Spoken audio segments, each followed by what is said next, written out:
Test 1 2 1 2 test.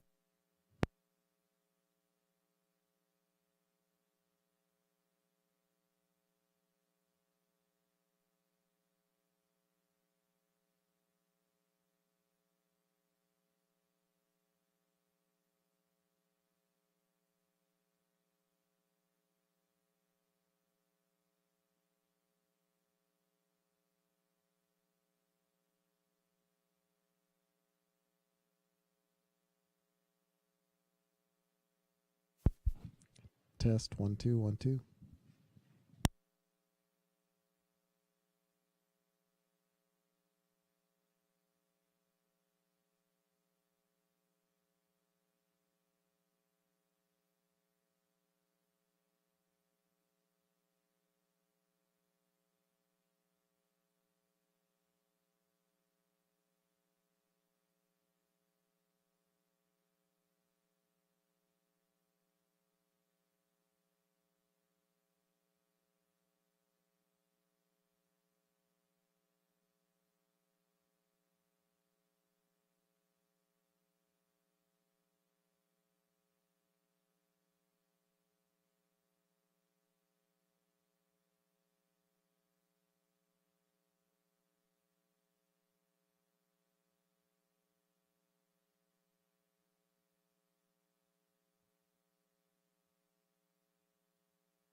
Okay. Did I miss anything else? Now we are on to the agenda for this evening. Does anybody have any changes, motions to change, or a motion to approve? Madam Chairman, I move to approve the agenda as presented for the night. Jenny, second. Any discussion? All those in favor? Aye. Any opposed? All right, so now we have the agenda. We have on our consent agenda items the minutes from December 11th, payment of the bills, the declaration of the UNT County Herald as the newspaper, official newspaper, and the naming of the depositories for district funds. Do I have a motion to approve the consent agenda? So moved. Second that motion, I mean. Okay. Any discussion? All in favor, say aye. Aye. Sounds unanimous, but any opposed? All right, none. Next, moving on down, is our discussion items. And the first on the agenda is the board meeting schedule. So Superintendent Thomas, I'm assuming that's you. Yeah, Madam Chair, members of the board, you do have copies of the regular schedule that was approved last year and then an alt schedule. I've been in contact with Mr. Cox today and that has changed. Okay. So we'd need to change the alternative schedule dates. Let me find that. We'd need to change the February, March, April, May, and June dates. Okay. So if I just go through them quickly. Yes. Mr. Cox is available on the first Tuesday of February and March, which would be 2/5 and 3/5. Rather than the 26th. Correct. Okay. So 2/5 and 3/5.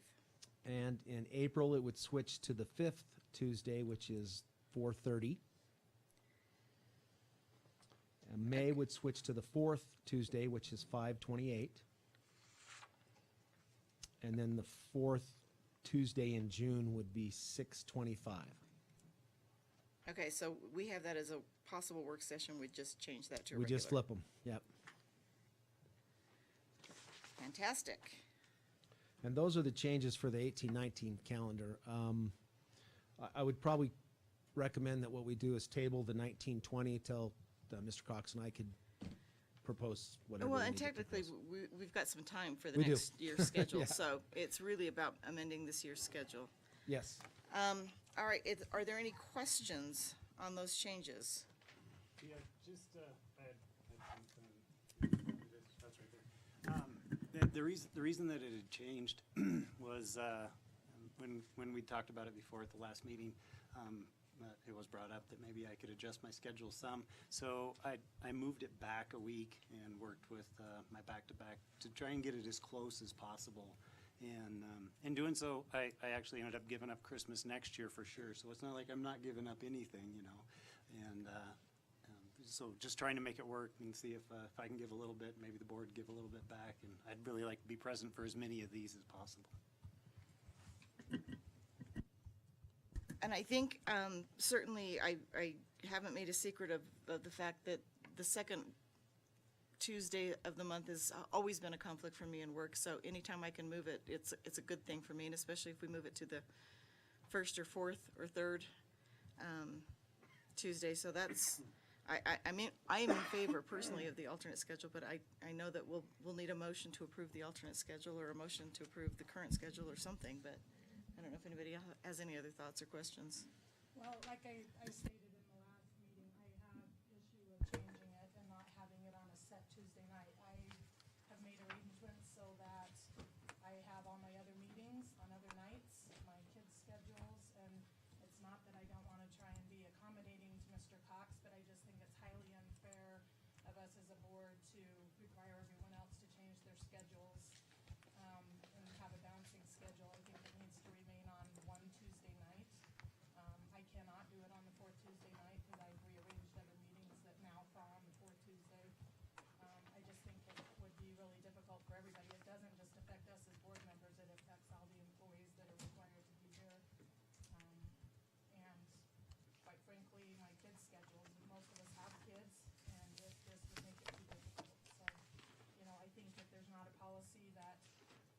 so that he has to be in here in person and we can Skype or do whatever it is that we did at the last meeting, I mean, I'm perfectly fine with that, but I just think it's highly unfair of us to ask everybody to work their schedules around the bouncing board meeting. And just for some clarification or for information, Chairman Bracken, I was going to call you Jamie, submitted a policy that looks at electronic attendance.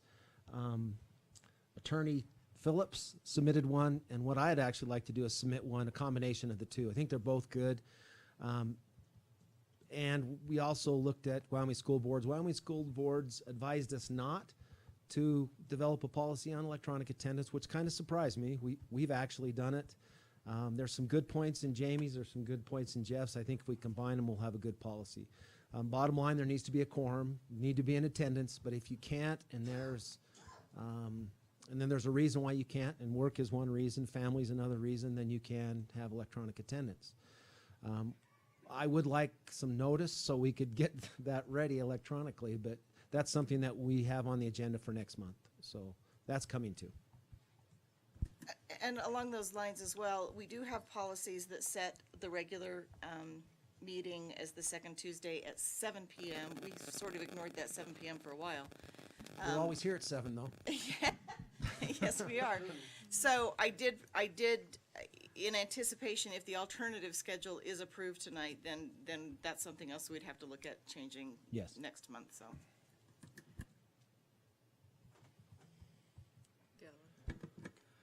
I'm not in favor of an alternate schedule. I think Tuesday nights, I think you should know that going in. As the old activities director, I know that we schedule around board meetings as much as we can, and as soon as we start bumping into Thursdays, that bumps into a lot of other activities. It's just not easy to change everything. They're still all on Tuesday. It just bounces from the 1st to the 4th, and one's on the 5th, I think. So, but they're still Yeah, all on okay, Tuesday. yeah. So everything's on Tuesday night still? Yeah. Okay, that's all I'm concerned about. So have we looked at Trustee Cox's schedule and seen like how many first Tuesdays and how many third Tuesdays, and maybe thought about, since Jamie already said it would be better for her if it was not on the first Tuesday, what if we did it like First the is good, yeah, second- second is hard. second Tuesday? What if we could find something that would work better with her, that would accommodate his more? Well, and I did look at that at first, and given the nature of the schedule of basically 13 days off, 15 days on, it just rotates through the calendar. So whatever Tuesday you put it on, sooner or later, he'll be not here. He'll be So, at work, and so. looking what you just proposed, Ryan, it looks like, we are, January, we're having it on the second Tuesday, but that's because It's the every first was Tuesday. New Year's Yeah. Day, Well, right? it's every Tuesday this Right, this month. and it's every Tuesday this month. So February is the 1st, March is the 1st, April, we have spring break that first week, so that's on the 4th, and May is on the 1st, and June is on the 4th. May's on the 4th. Oh, May's on the 4th, sorry, I got June that would wrong. be on the 4th. May's the 28th? Is that what you said? Okay. May's on the 4th, so April, May, and June would be on the 4th.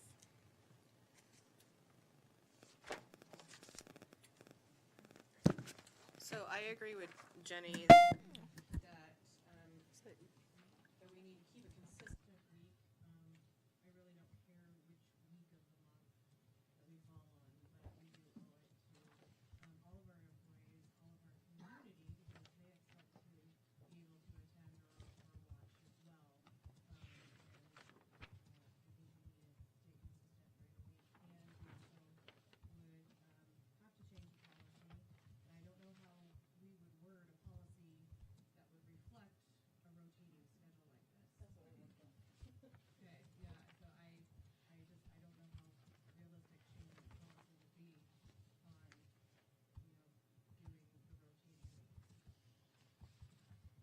So I did look at the Wyoming State statute when I was looking at that, and we are not certainly obligated to have it on any set regular time. It just requires that we publish it twice a year, once with the money in June and once in December. So in theory, the school boards can set it sort of whenever they want, but the idea being is that you set a calendar a year in advance, excuse me, so that then people can work around it. My 10 cents worth is, I'd just like to keep it on Tuesday. I can flex the other Tuesdays, but I can understand everybody else's position. But if we know it's Tuesday, then we know Tuesday comes around, we could have a meeting. Thank you.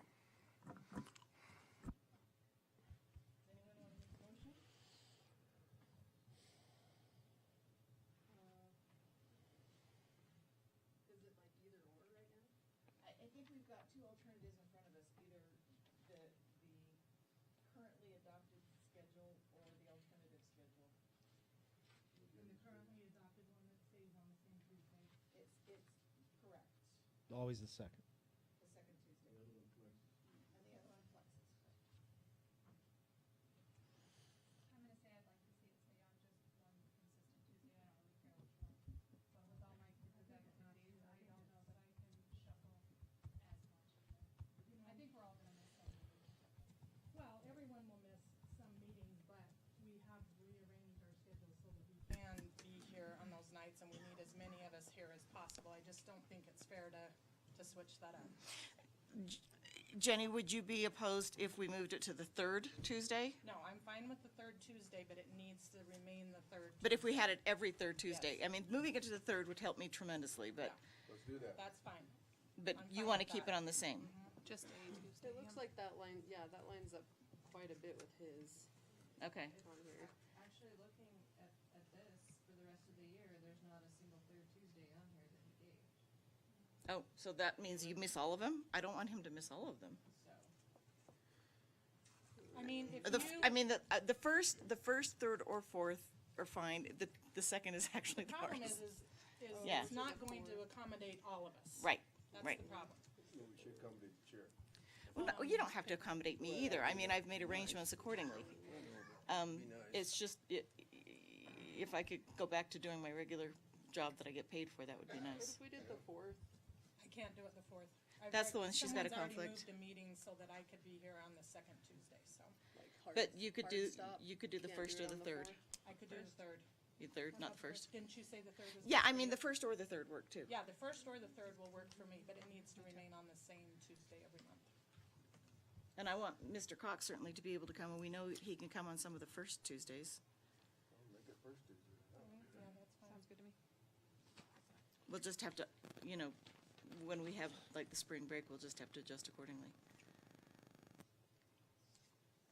Unless you guys want to have a meeting during spring break. I don't think And it looks staff like- would be and very again- happy about that. Sorry, it looks like, just looking at Russell's calendar, that the first Tuesday is a traveling day for the next 3 or 4 months after.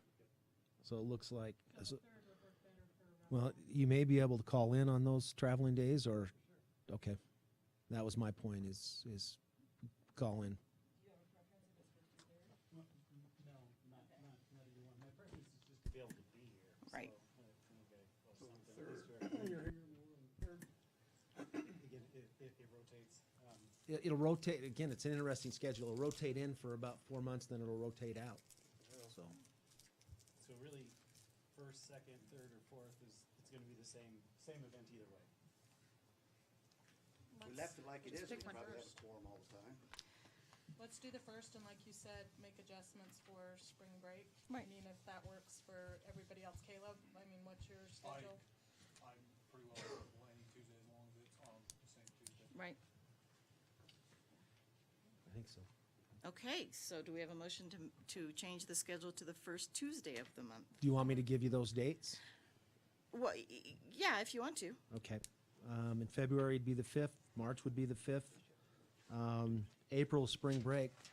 So we'd have to figure out what day, It sounds like, well, I mean, we were gonna do it on the third 30th. Tuesday on that, and then, but we changed it to the fourth, but that would give you back-to-back April, May. So if you did it on the third Tuesday in April, like we had on the 23rd, Well, and I think we should also pose it to the employees, I mean, and see if there's any conflicts with any of them, that have to be here. Our attorney, that's why we won't, yeah, I mean, at one point, like I say, on what was given to us, it was April 23rd, which I think is the third Tuesday? Well, I think that was the fourth? alternate. The normal, original date was the second Tuesday, which was the 9th. Okay, So so, you may want to keep it on the 9th. yeah, let's do the 9th. Okay. And then the first Monday, or first Tuesday in May is the 7th. That would be the 4th of June, and then we have to have a board meeting on the 17th of July. 4th of June, and then the 17th of July, that's the money one? That's the money one. And that's where we do the next schedule, too. Yes. Okay. Sounds great. Okay, I need a motion. So moved. All right. Second. A second by Krista. Any discussion What is the motion for? to change the meeting to first the Tuesday. first Tuesday of the month? Barring. With the April. exceptions of April and July. All right, all those in favor? Any opposed? Aye. I've got Cassie and Kay? Okay. And I voted aye, in case I didn't say it. Too late. I never know if I'm actually saying it or not, or it's just in my head. All right, the next item for discussion, actually, that was a discussion item. We can't take a vote. Action item. It's later, sorry, I should Gosh have caught dang that. it. I'm ahead of myself. Well, and actually, since we are discussing it, so does the first Tuesday not work for either of you two? Or you I'm just just stubborn think and we old should not fashioned. move? I don't think it should be the Well, I just second wanted, Tuesday of the month like it has been for. well, I agree, 50 years. I agree, but is there a conflict legitimately with the first Tuesday? I wasn't sure. I don't know. Okay, I just wanted to make sure. Okay, sorry. We'll have to do that over. We'll come back, yep. Yeah, we'll do that over in the. That's a redo. I'm getting ahead of myself. Next item is an update on our concealed carry policy, CKA.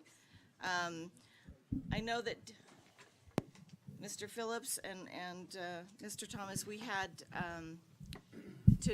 we did a public notice for 55 rather than 45 days.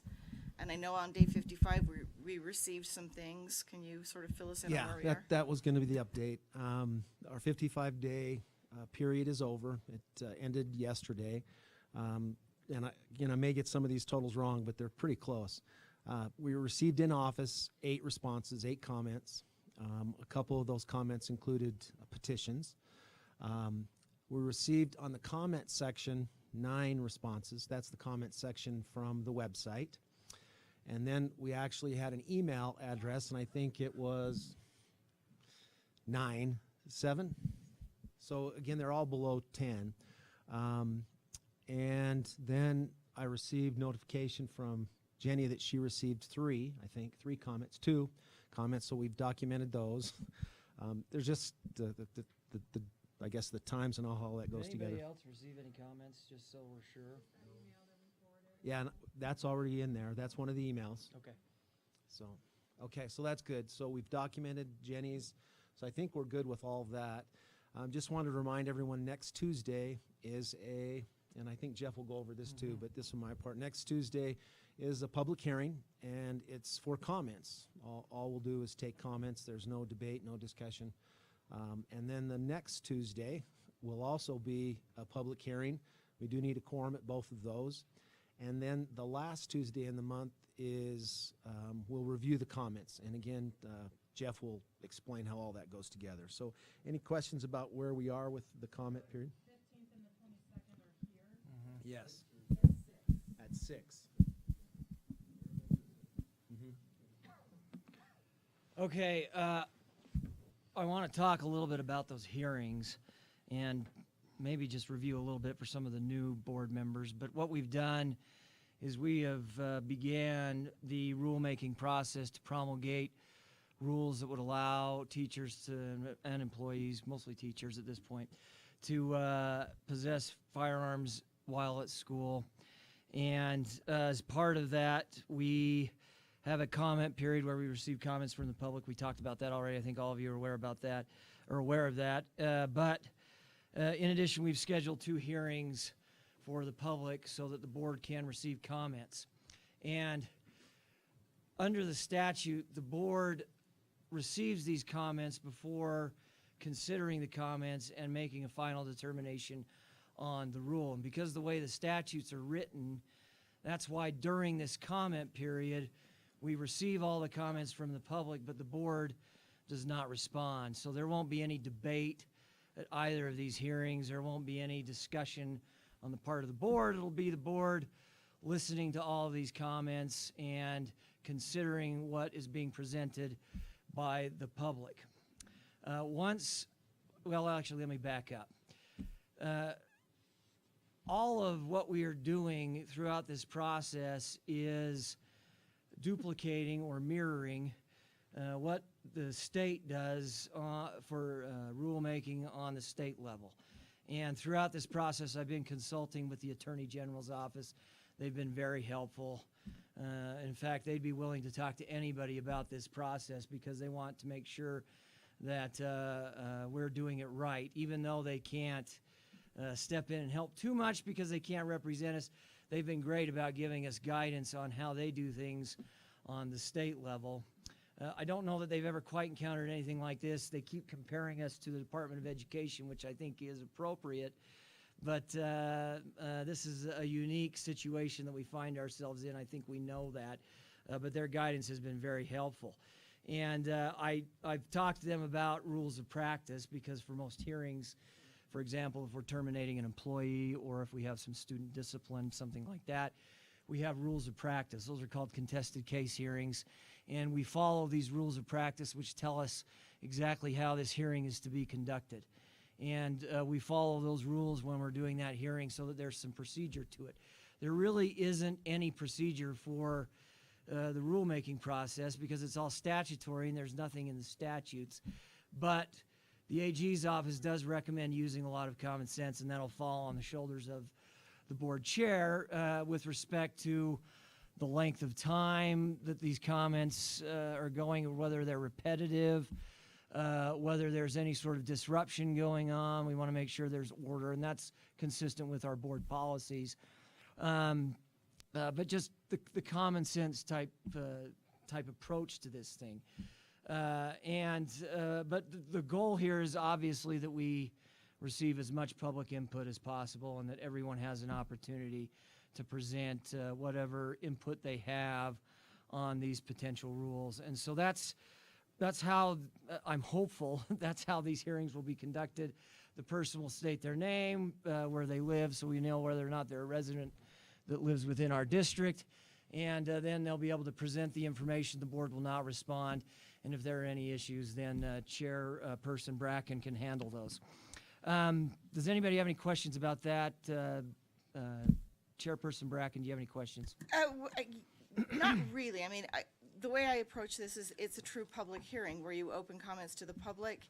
The only question that we have is, do we want to limit the amount of time we give each comment maker, or do we want to play it by ear? We need to, because we've had some before Cassie learned that. Right, and We that's have to put a really, I mean, timer do on we it. want to have like a 5-minute limit with a timer sitting here at the table and, the red card, or, I mean, that's, for me. that We've asked the Attorney General and Jeff can. I think I would recommend, I mean, it's up to you, but I would recommend playing it by ear. I think that's probably best, what you both suggested, because the reason I say that is because we've already done this once. And I don't know how many comments we're going to have at the public hearing. I certainly don't want to underestimate the public's interest in this, but we did do this one time, and there may be some fatigue as a result of that. I do know that one organization intends on presenting a rather lengthy oral argument opposing this. At least that's what they've indicated in an email to me. And so I would anticipate that there will be one lengthy comment made, but other than that, I don't know that we'll have length issues. One thing they did ask that I forgot to mention is that they're wondering if people can come up and speak on more than one occasion, if the same person can do that twice. And I don't know the answer to that. I think that's another one that you'll The kind answer of is just have to actually see. yes. Yeah, I mean, I think that's probably a good idea, but I think it's another one that you play by ear, because if it's someone who's maybe being disruptive in any way, then that would be a different story, but that's one where you'll have to use some discretion. And I think we're confident that you'll use the right discretion there. But I don't know if they're anticipating more debate or something like that, but that's not what this is supposed to be. It's for us to receive input. We'll listen, and then we'll process it and make a decision when all of the comments have been made. So I know that we haven't seen the packet that was received, but I understand there was a petition, and the request of the petition was to have public hearings, and we have 2 of them already scheduled. So I want to make sure everybody knows, I mean, under our policies, we have 30 days to respond to petitions, and it's already done. So I want that on the record, certainly. Yeah, and I wanted to address that as well. I talked to the AG's office. They'd never had that happen before. So they were like, why would you need to request a hearing if 2 are already scheduled? And I didn't have an answer to that because I don't know why a request was made when 2 were scheduled either.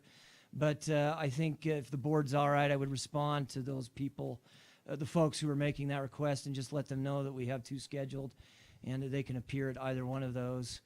And our preference is certainly to give the public a full opportunity to speak, which means, you know, I don't necessarily want to time them if we can avoid it.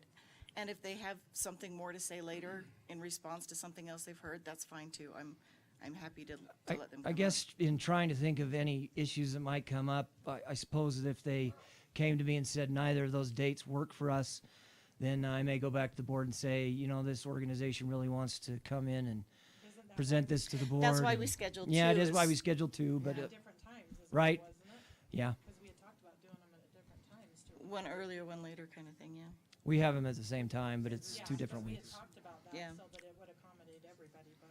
Yeah, so I don't know if that'll happen or not, but we'll cross that bridge when we come to it, I guess. And, you know, stupid random stuff that, as I was going down the rabbit hole of reading statutes this weekend, people, we apparently cannot require them to give their address at a public hearing. We can ask them if they are a resident of the district and their affiliation and their name. That's fine. So, Okay. But, Madam Chairman, we can, as a board, limit the debate, time of debate, and we can make a motion to do that at those meetings.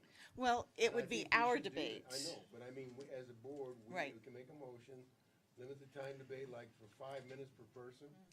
If we do. if we need to, If we yes. don't, we could have a circus going on out there forever. Right. I mean, again, my preference is to give everyone in the community an opportunity to be heard. Well, that does. And if it gets to the point where we do need to limit the time, we You can need make, you need to do that before we start. You can't do it. we do need to, so, I mean, it's one of I those think things, as a you look at the board, we numbers. need to do Yeah, it. there's 100 people. So in I'll the make a motion, for sure. It's not debate, though. I just want to be clear. It's There's just the comment period. It's the comment period, yeah. So It's not a if you could- debate, Like I say, I mean, we would need somebody to keep time if that motion is made. because We they're don't making because we comments. don't It's called comment, it's not debate. Comments? Yeah, No, we don't respond, so it's not a debate. we don't respond. There's no debate going on. It's just a comment. You'll explain all that. Yeah, sure, yeah. What if they're just representative of the same petition? I mean, they're just gonna say that. That's, again, that would be the chairperson Generally speaking, what Bracken's we, discretion. we announce sort of the rules of the game before we start. If there are motions to be made, we can certainly entertain those. But we try to tell people, listen, if somebody's already said what you wanted to say, you can come up and say ditto. But try to limit repetitive comments if you can. And I mean, I'm sure this won't happen, but you don't want to be rude, and you got to have a little patience. I mean, some people will be repeating themselves. We're used to that, though. It happens quite frequently. It's not that unusual. The only thing I would add is, you remember the last public hearing we had on this? We were all very impressed with how professional everyone was and how polite, and it was a great meeting. I'm hoping we have the same in these public hearings. Both sides really were very respectful last time, and I know we all appreciated that. So we do the 2 hearings. We've received all the written comments. After that, the next step in the process is for the staff of the agency. In this case, that would be Ryan and his staff. They they draft responses to each of the comments, including, I mean, everything, verbal, written, anything that was submitted to the board. These are just draft responses that they prepare. They provide those to you along with all of the written comments, and then the board considers those and discusses those at a board meeting. We want to make sure that we give the board plenty of time to consider all of the comments that have been made. And the responses that will be prepared, the draft responses will be either that a change will be made in response to the comment to the rule, the proposed rule, or no change will be made. If the board chooses not to adopt the rule, then the board would do nothing. No motion would be made to adopt, or either you could make the motion and then vote against it, or the board could just do nothing. Either one works if the board chooses not to move forward with this. But if the board chooses to move forward, then the board does have to ultimately vote on the responses to the comments that come from the board. It'll be provided in what's called the board packet. It's kind of a legal term of art, at least on the state level, and we're just adopting that. And that will include everything that we've submitted so far, along with the comments and the proposed responses. If we need to make changes to those responses, or if the staff does at that meeting, then we can do that and still vote, or we can delay voting. We have quite a few options there. There's a lot of discretion with respect to finally adopting this, and I want to make that clear to the whole board that there's quite a bit of discretion once all the comments have been received and considered by the board, as far as the timing is concerned. Jeff, can we, I know that you were anticipating sort of keeping all the comments at a staff level until the responses are made, but I would like to see the comments before the responses are drafted. So can we, as the board, now that day 55 is over, can we get a copy of what's been submitted? I mean, that's not how they do it on the state level, but I don't know if that's something that's prohibited. I don't think it is in the statute. So that's my preference. If that's is we something see that the you would like to comments. do, then I don't see anything that prevents us from doing that. I would like to see that before our public hearings, if I could. I'm actually in the process of scanning them. Okay. So there'll be electronic copies. Oh, I see what you mean. I misunderstood. I'm sorry. Yeah, I don't think there's any reason why you can't see Yeah, the I'd like to see all the comments. I know we're not doing responses yet, but I'd like to at We're least see the scanning it. We're going to distribute those. We planned on doing that this morning. We just ran out of time. Okay. We were hoping to have those already to you. So Perfect. yeah, no, we're way ahead of you on that one. I misunderstood. I'm sorry. There is one thing that, this is another one the AG's office was really confused about, or something they'd never dealt with. If there's a complicated legal challenge, and there's already been a legal challenge submitted as one of the comments to this, that one, normally the AG's office would address that and then include it in the statement of reasons. But for them, it's usually anticipating some issue with the LSO. We're not dealing with the LSO because we're not a state agency. They've never had anything like that happen before, but it sounds like, for obvious reasons, I would address the legal challenge with the board and prepare some form of response.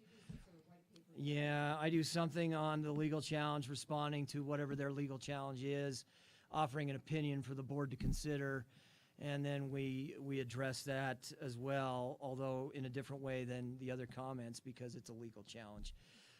It still becomes part of the record, just in a different way. And so we'll do that as well, since we have that in this particular in our process here as we move forward. And then, like I said, the timeline for the final approval is really, there's a lot of discretion there for the board to determine what the timeline is going to be. We want to make sure that every comment is considered and that the board has plenty of time to consider those comments and make their own judgments before ultimately making a decision. Once the board has voted on this at the meeting, that where it's approved or not approved, if it is approved, then when it's recorded for us at the county clerk's office, which is the local registrar of rules, then it goes into effect when it's recorded.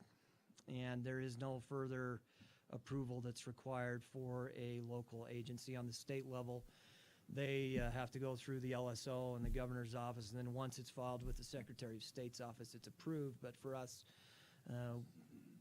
the governor, neither the governor nor the LSO nor the AG's office, actually the AG's office did tell me that they received something from a local agency once and they shredded it. I mean, they had no way of, they just said, sorry, but we can't do anything with this. So is the meeting where we vote on that after hearing all of this and having the public hearing, is that a regular scheduled board meeting or is there one at the end of this month?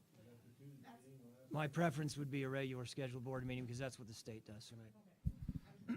This is what I suggest in terms of the timeline. Right now, we have no idea how much oral comment we're going to get. So the next 2 Tuesdays are to receive comments. The last Tuesday is the 29th. The 29th is just to review the oral comments. Yes. And then I would request that you give me at least a month for Jeff and I to prepare these responses and put them in, we call them the book. And in the packet, in March, you'll get the packet. Allow the board at least a month to review the packet, and then approval would be April. Now, that's tentative, though, but I think it's important that we, at a minimum, follow that schedule so that we have plenty of time to consider the comments. One of them is, there's a lot there to review and consider, and so I want to make sure that we have time to really consider those. Well, and I think the goal of the board when we started in November was to have it done before the end of the school year so that the policy was in place and those that wanted training in the summer could do it.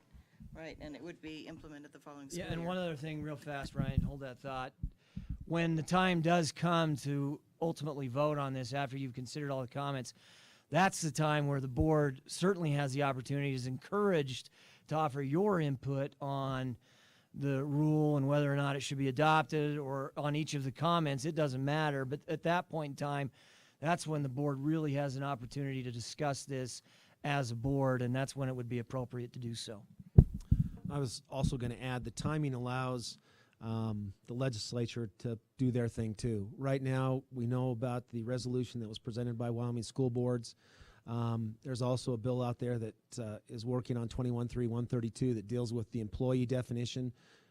They kind of got crooked on that. They called them employees, but then certified or contract employees only, which the ones they listed, most of them were not contract employees. So that's also going to be legislation. And then our local representative, Pete Perinen, is working on a bill that will work on clarifying the language of the WAPA. And actually, I saw the final draft today, and it looks pretty good.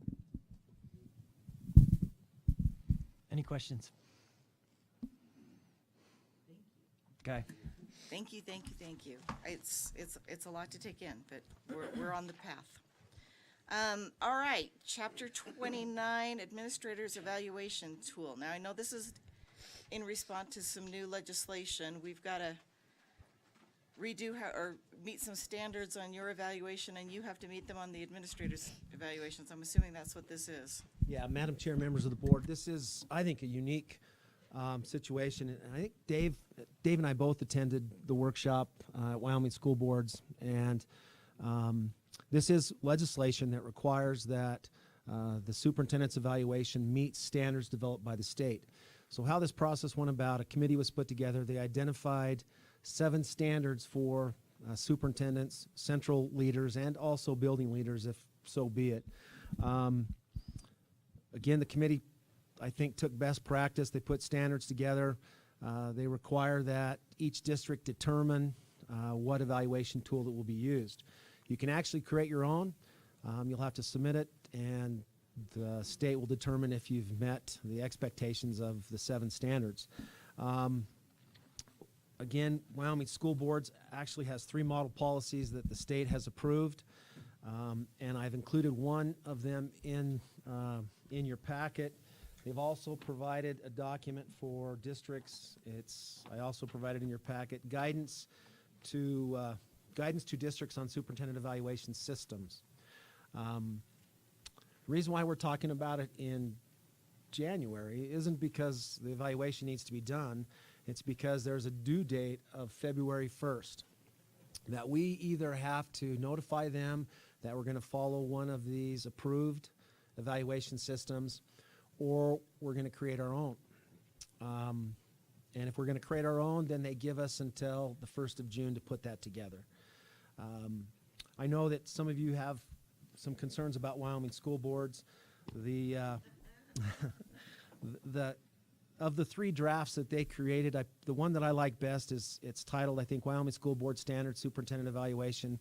And it does cover the 7 areas. I think it's very clear. It does have standards and benchmarks. The rating system would have to be determined by us. In other words, 1 to 4, 1 to 5, 1 to 3, 1, however you want to do it. But the reason why I included that copy in your packet is so you can see the standards. If you're okay, I'm going to review the 7 standards. And by the way, they do have one copy that's been approved that basically is the policy governance evaluation that we've used for the last 10 years. I remember our last discussion is it wasn't well liked. So as I look at the 3 drafts they give, this is the one that's best. But just quickly, these are the 7 standards. Standard 1 is clear and consistent focus on maximizing the learning and growth of all students. Second standard is instructional and assessment leadership. Third standard is developing and supporting a learning organization. Standard 4 is vision, mission, and culture. Standard 5 is efficient and effective management. Standard 6 is ethics and professionalism. Standard 7 is communication and community engagement. Standard 1 is really where they're putting the emphasis, and that is clear and consistent focus on maximizing learning and growth of all students. So there is student data that's used and compared, but the board and the superintendent together determine what evidence is provided for the evaluation. That's probably the biggest change is the first 2 are really just checklists. The first 2 samples they give. This one is more of, I think, evidence-based. I like it. I think it's good. It's pretty clear. And that's probably the easiest way to go is just take what they've done and we're done. We would identify the rubrics. We'd identify the point value systems. It wouldn't take us that much time. You'd identify also the evidence that you'd like me to present in terms of my evaluation. But what I would like to suggest is that we don't go with one of the state-approved ones, is that we do our own thing. I would like to suggest that we use the Marzano District Leadership Evaluation Model. The reason why is it's linked to the high reliability schools work. It's exactly what we're doing. It's a model that we can use for all central administrators and for the principals. Of course, each one's a little different, but the interesting thing is there's some politics involved in here. The Marzano's model was not aligned, they say. So they did a crosswalk. They had a company that took the Marzano. They had a company that took the Marzano evaluation system and compared it to the standards, and they found that they were close, but not fully aligned. I think the politics involved in that is McCrell was the one who did the comparison, and Marzano's their main competitor. Again, what the Marzano does for us is they have 6 domains, 6 standards, whatever you want to call them, and these are the 6 standards. And I want to just show you read them to you. There's a data-driven focus to support student achievement. So really, why that doesn't align with the states, I don't understand. Continuous support for improvement of instruction. Domain 3 is continuous support for a guaranteed and viable curriculum. Hopefully you can see that these are things we're already in our goals and we're working on. Community of care and collaboration. 5 is district core values, and 6 is resource allocation management. The crosswalk is close, but what we'd have to do is some work. Again, not necessarily want more work, but I think this is a much better evaluation for us since this is what we're doing, the high reliability schools work. What we would have to do is communicate with the state that we're going to do our own policy and submit it by June 1st. We'd have to do some of that work anyway. Why I like Marzano's is there's just not one standard. There's 6 standards, of course, but each standard has different categories or domains, elements, within that standard. And again, it's right on track with what I believe should be expected of a superintendent. Hopefully you've seen that the Marzano stuff that we've done is very well done. It's always research-based. All the training that the state has provided is linked to Marzano. So why they wouldn't go ahead and approve this is confusing to us. What would happen if they as I understand it, and Jeff, please jump in, but they passed a law that said we have to use the state-approved evaluation starting this year for our superintendent, and he has to use the state-approved evaluation system for the administrators starting next year. And so if the state doesn't approve our evaluation system, then we're out of whack with the current statutes. So this is the guidance document, and this is where I'm encouraging that we do. And I'm going to read to you for a minute. Should the district decide to create its own system based on alternative standards that are different from the Wyoming standards, there are additional steps that need to be completed. On or before February 1st, notify Wyoming WDE, that the district intends to use alternative standards, identify local standards and benchmarks, describe the alignment with state standards, provide assurances that more information will be submitted, and on or before June 1st, submit the purpose and goals of the system, evidence the alternative standards reflect best practices and evidence of system quality, a description of the 6 components of the evaluation system. So this is kind of the expectation. How will WDE be informed about the system?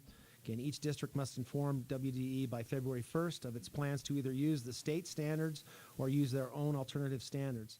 If a district chooses to use state standards on or before February 1st, it will notify WDE, that is using state-defined standards. If the district chooses to use their own standards on or before February 1st, it will notify WDE that the district intends an alternative standards.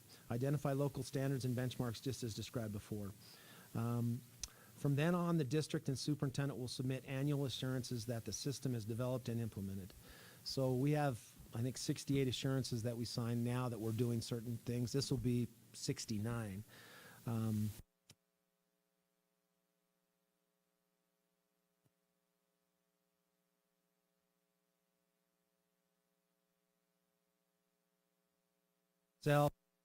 Since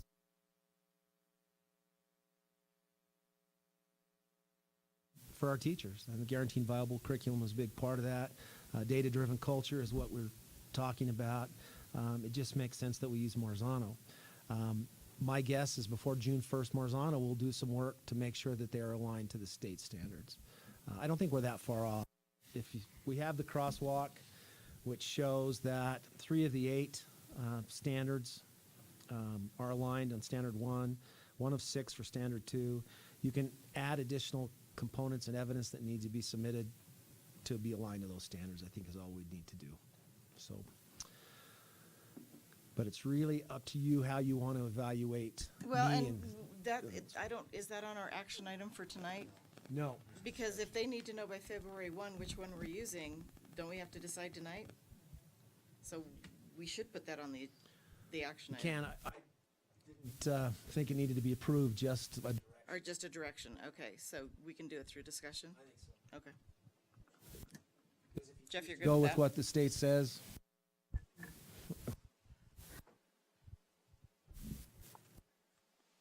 Thoughts? I have a thought. Okay. I don't think US School District Number 1 has been very successful in not doing what Cheyenne says over the past few years.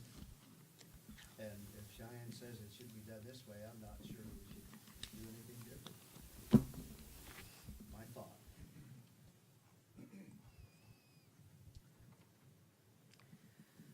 Can I just add, I did speak to Laurel Ballard at WDE, and pointed out all of the training that the WDE is providing, that everybody, that the state is raving about for teachers is all produced by Marzano and Solution Tree, and that this direction goes contradictory to that. In my conversation with her, and I support Ryan in the Marzano piece because I think it aligns better with what we do. That said, in my conversation with Laurel Ballard, she said all that it'll take, because Marzano was widely accepted within the state board would without question, thank you, accept Marzano. Every one of those that they actually did the crosswalk for are well-known, nationally recognized administrative evaluation systems. And they weren't aligned. Well, Ryan, you said you would have to do a little extra anyway if we go with the Marzano to meet the state, so I'm fine with that. the statute actually requires that whatever you use, it has to align with standard one. Right. And all of them that were in that list, whether they were completely aligned or partially aligned, all met standard one. And again, So that's why standard one of the state is clear and concise focus on maximizing learning and growth of students. Domain one from Marzano. Data-driven focus to support student achievement. It's both how the students perform. Yes. And so both would you just use the student data that. Let me ask you this, is there an advantage to adopting for this year the Wyoming standard while we work on the Marzano matrix and rubric for subsequent years, or does it have to be elected and then you stay with it? I'm sure you can change it. We just have to resubmit what we wanted to do. The advantage is it's already done. If Well, we that's go why I with say this- that there's a sort of a stopgap safety net, Yeah. sort of. We could in go with case the they state don't approve model what we and we're submit. done, yeah. And my guess is, like I said, is the pressure from other districts. Other districts will use Marzano and they'll be approved. And once that's done, we could do it. So again, it just made more sense to me since this is the path we've taken with high reliability schools that we focus on. Really, I should be evaluated on what we're asking the teachers to do, so. Madam So- Chair, I think, just given that there's some different thoughts on this, you probably ought to make a motion to move this to an action item. I think so. So, does anybody want to make a motion to amend the agenda? Thank you. All right, we have a motion and a second to amend the agenda and put this as an action item. Any discussion? Sorry. All those in favor? Any opposed? Okay, we have added an action item number D or 4, or whatever we are. So are there some steps to take from February to June that we could reassure that this is going to be approved? Yeah, what we I mean, do. what happens if it's not? Are you guys out of a job?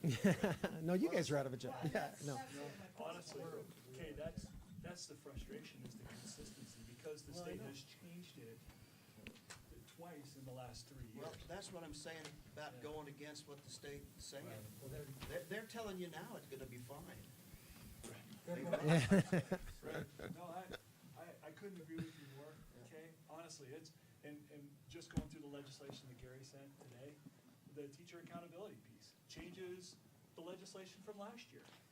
And so the difficult thing is consistency, and that's why we actually like the Marzano piece. We actually did that with our principals last year as a pilot, so we thought this year we're doing it again, and we felt like we were gonna be more comfortable with it, and they liked it and feel good about it. And then, we're gonna say, nope, we're gonna use the McCraw system, or we're gonna use the state school board as one. So just that consistency piece is the frustration, but obviously, we're gonna make do with whatever we have, and we'll move forward. And the driving force with this, I guess there were districts that did not evaluate their superintendent.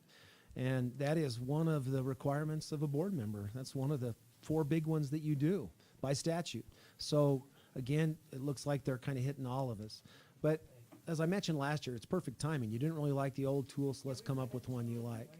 So what I would suggest is even if we stay with the states, I'd still go through the guide to on district super evaluation system. Just go through it to make sure we're okay. We still have to select a rating or a rubric. The rubric's already done with the Marzano stuff. You just have to determine it's a rubric, so the rating's already there.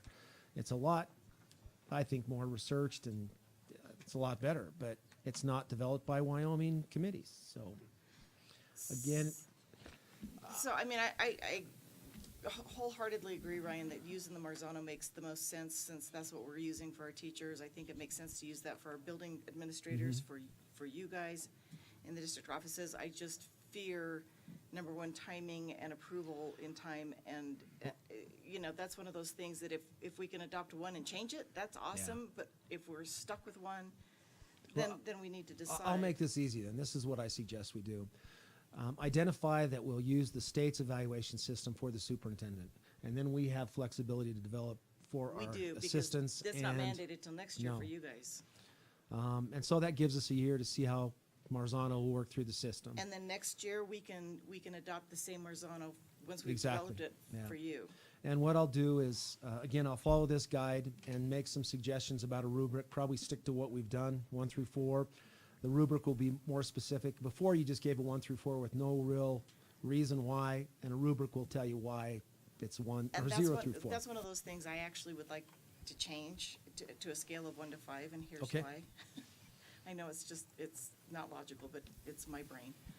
So if you have a scale of 1 to 5, you have sort of 3 is your baseline, you're doing your job. There's 2 deviations below your job and 2 deviations above your job for, really exceeding. Yeah. And if we do a scale of 1 to 5 and say, look, 3 is the baseline, that means you're doing the job for which we hired you to do, and can deviate from there, it gives you sort of Okay. the even number to Just so you know, deviate from. Marzano uses a rubric of 5. Well, see there, I'm like Marzano. So, and we can do that with the states. Again, that part we still have to develop on our own. I'll just develop that, recommend that we approve it probably in May, so it'll be done before June 1st and submit it. So we use the states, again. So, unless and that will someone's be really- on the action item, we'll Yeah. make a motion to do that. Yep, and then we don't have to notify them at all. Well, I guess we still do that, we're gonna use the state standards. But then I still want to work on We still have to, creating yes. the Marzano, Yep. because I think that's the Yep. best way to go. No, and you guys know I'm pretty tenacious. We're not going to give up. Again, we've promised our teachers we're going to stick with high reliability schools for at least 3 to 5 years. We're only 2 years into it. We're going to hold our principals accountable to those high reliability school standards. We can still do that and allow and meet the expectations for the superintendent's evaluation. Okay. So. Any other questions on that? Great. Moving along. We have next on our discussion items, a middle school science adoption. So we have more curriculum. Woohoo!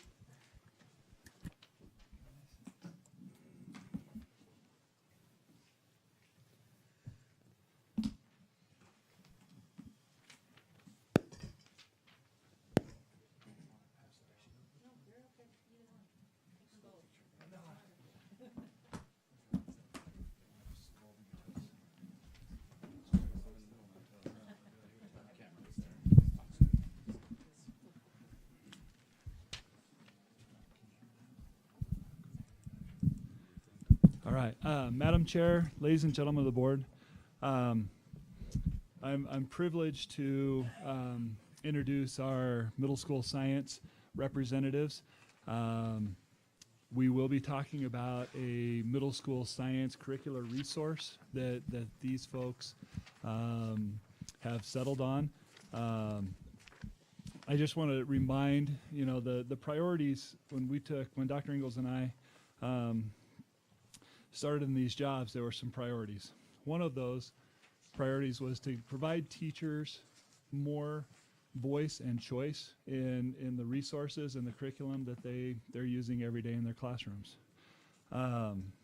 We do that through the PLC process, and we also do that through our curriculum adoption and curriculum review process.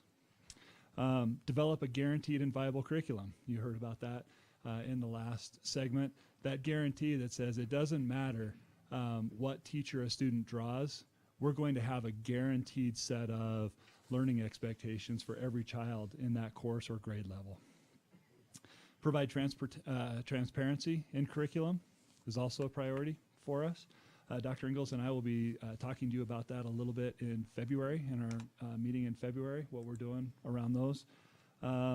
And then update our teacher resources that have been neglected for years. You guys heard social studies a couple of years ago.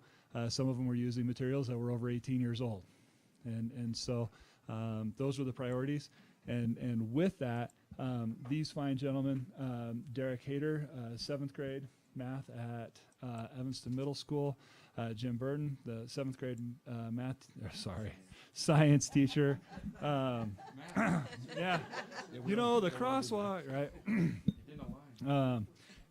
Teaches 7th grade science at Davis Middle School, and Paul Freeland teaches 6th grade science at EMS. It is important, we have 3 representatives to present tonight, but I do want to make sure that you guys know that all of the middle school science teachers participated in this work. equally. So the only exception would be Denise at Horizon, and she has one section of 8th grade science and anywhere from 3 to 5 students. And so timing-wise, when they were meeting, it just didn't work out for her.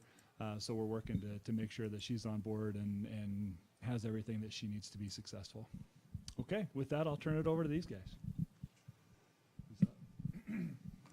I think you just stuck with me, but Madam Chair and members of the board, as we got started with this process with high reliability schools, we started to notice that the system we were already using, the resource, was not meeting those needs. We also, the state adopted new science standards just recently, and we're in the process of phasing those into our testing and our accountability measures. And so we found that we needed a new resource to help with that. The state also came out with a new way to address those standards, so that all those standards could be covered for all students, which any of you have ever been in a classroom know that covering every standard is pretty crazy. It's a lot of work. So as we started looking at resources, we did realize the one we were using was not adequate. It was a one standard at a time, and when you've got 20 standards, we were covering about 12 of the 20. When it comes down to it, we had to prioritize and try to do that. The state so far has come forward and said a bundling system where we bundle standards, and it's generally phenomenon based, meaning if I was going to talk about fossils in life science, I can also hit an earth science standard and talk about sedimentary rocks, so that we're covering them more than once and that we're layering that in. And that was our goal. And early last year, we started working on that. Once we identified the standards that were most important and the things we had to cover, we picked several resources to review. After picking through 4 or 5, we narrowed it down to 2 that we wanted to take a deeper look at and pilot. That being said, all the science teachers have done a pilot of some sort over the last year. I actually did one during summer school. I thought, what better group to try to pilot than some summer school kids. So we've done several pilots. The 2 programs we narrowed it down to were an Amplify, which is from the Lawrence Hall School of Science at Berkeley in California, and the HMH, it's Houghton Mifflin Harcourt, a pretty big publisher.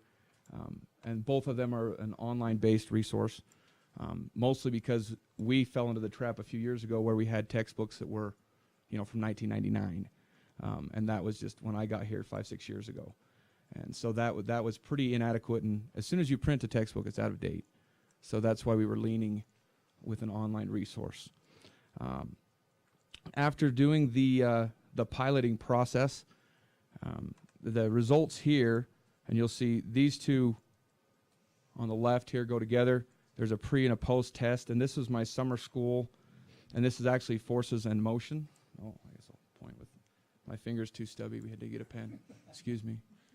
But just so you can see, I had 22 students in the summer school, and on the pre-test, none were advanced and only 2 were proficient. And as the state measures it when we do the science YTOP in 8th grade and 4th grade, but in 8th grade for us, they want to know the percentage of students who are proficient or advanced. And so that's the way I laid this out, just to understand that, to start off with, this was a 6th grade curriculum, and these are students who are 6th, 7th, and 8th grade, and only 2 of them were proficient out of the whole group when I got them. And every one of those students should have had that unit or that information already. After the summer school session, we ended up with 15 of those 22 being advanced or proficient. So quite a bit of growth, especially for that group. Later this fall, I did it with my science kids at Davis, and you'll notice we took just the general population from 9% proficient to over 65%, or close to 65 proficient and advanced, percentage points anyways. Okay. The other unit we did, the HMH unit, okay, pre and post, was an interesting pilot to say the least, but it went from even a lower percentage, and there just wasn't much growth. And this is following the program to fidelity, trying to be as best you can. Obviously a pilot, you understand, I've never taught that unit that way before, and so understand that there's also some teacher error in that, I'm sure, but just not near the growth.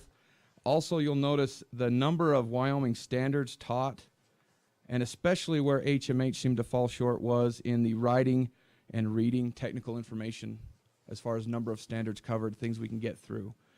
So in the same amount of time covering less standards, the HMH was much less proficient as far as a resource. And so we've decided as a group that would like to go forward with the Amplify resource, and that's what we'd like to present today. These are actually some pretty impressive numbers, changes. Yeah, they did grow really well.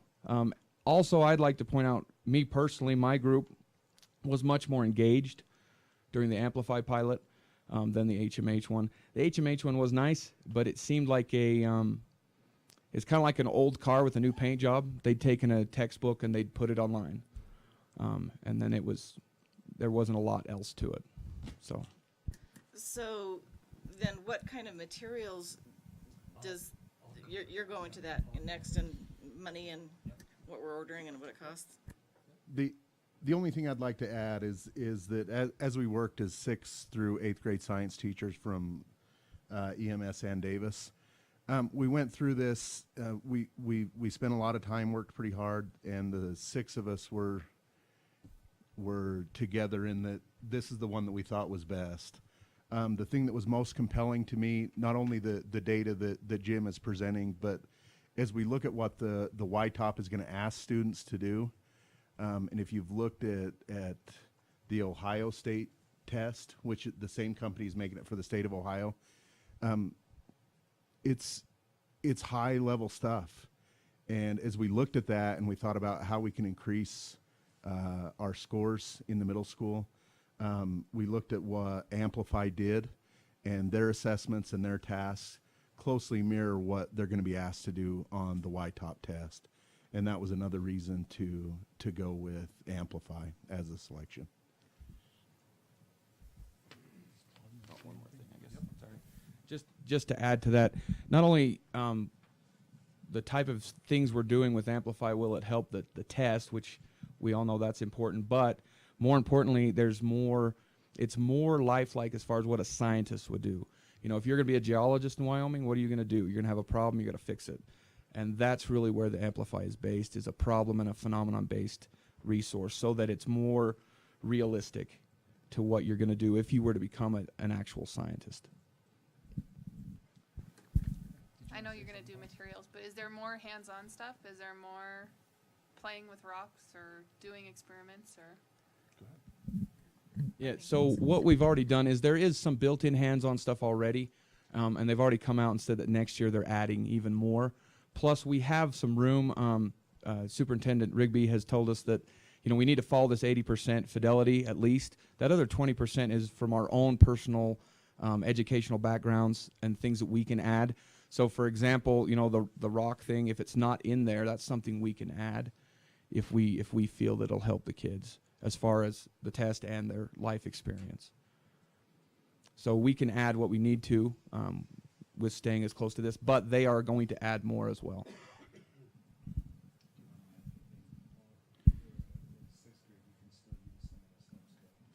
Yeah, in 6th grade we have physical science, so it's a kind of elementary chemistry and physics, and it kind of does lead itself to having a lot of hands-on activities that we've done both at Davis and at EMS, and we plan to use some of those still. But probably the best thing that Brian Barker and I liked the most for 6th grade was the idea of bundling. Because we can cover more than one standard in a unit, it allows us to kind of bring in some of that hands-on activities that, and we continue to have those. I know that some of you have students who have gone through 6th grade, and that's probably the thing that they enjoy the most about 6th grade science is the hands-on part. And we plan to continue to do that. There is some in Amplify, and there are a lot of very deep simulations, computer-based things that they can look at that they can't see necessarily with their naked eye. You know, for instance, the unit we taught on phase changes, they can look at what is actually happening to molecules when they change from a solid to to a liquid, for instance, or, you know, any kind of phase change. And those are really good too. So.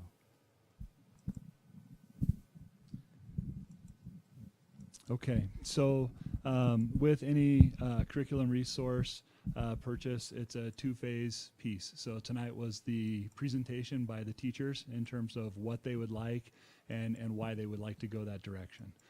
In February, I will bring this back to you and have the rock-solid numbers. There's still some things that we need to decide before, and things, quite honestly, that need to be negotiated with the publisher, the provider.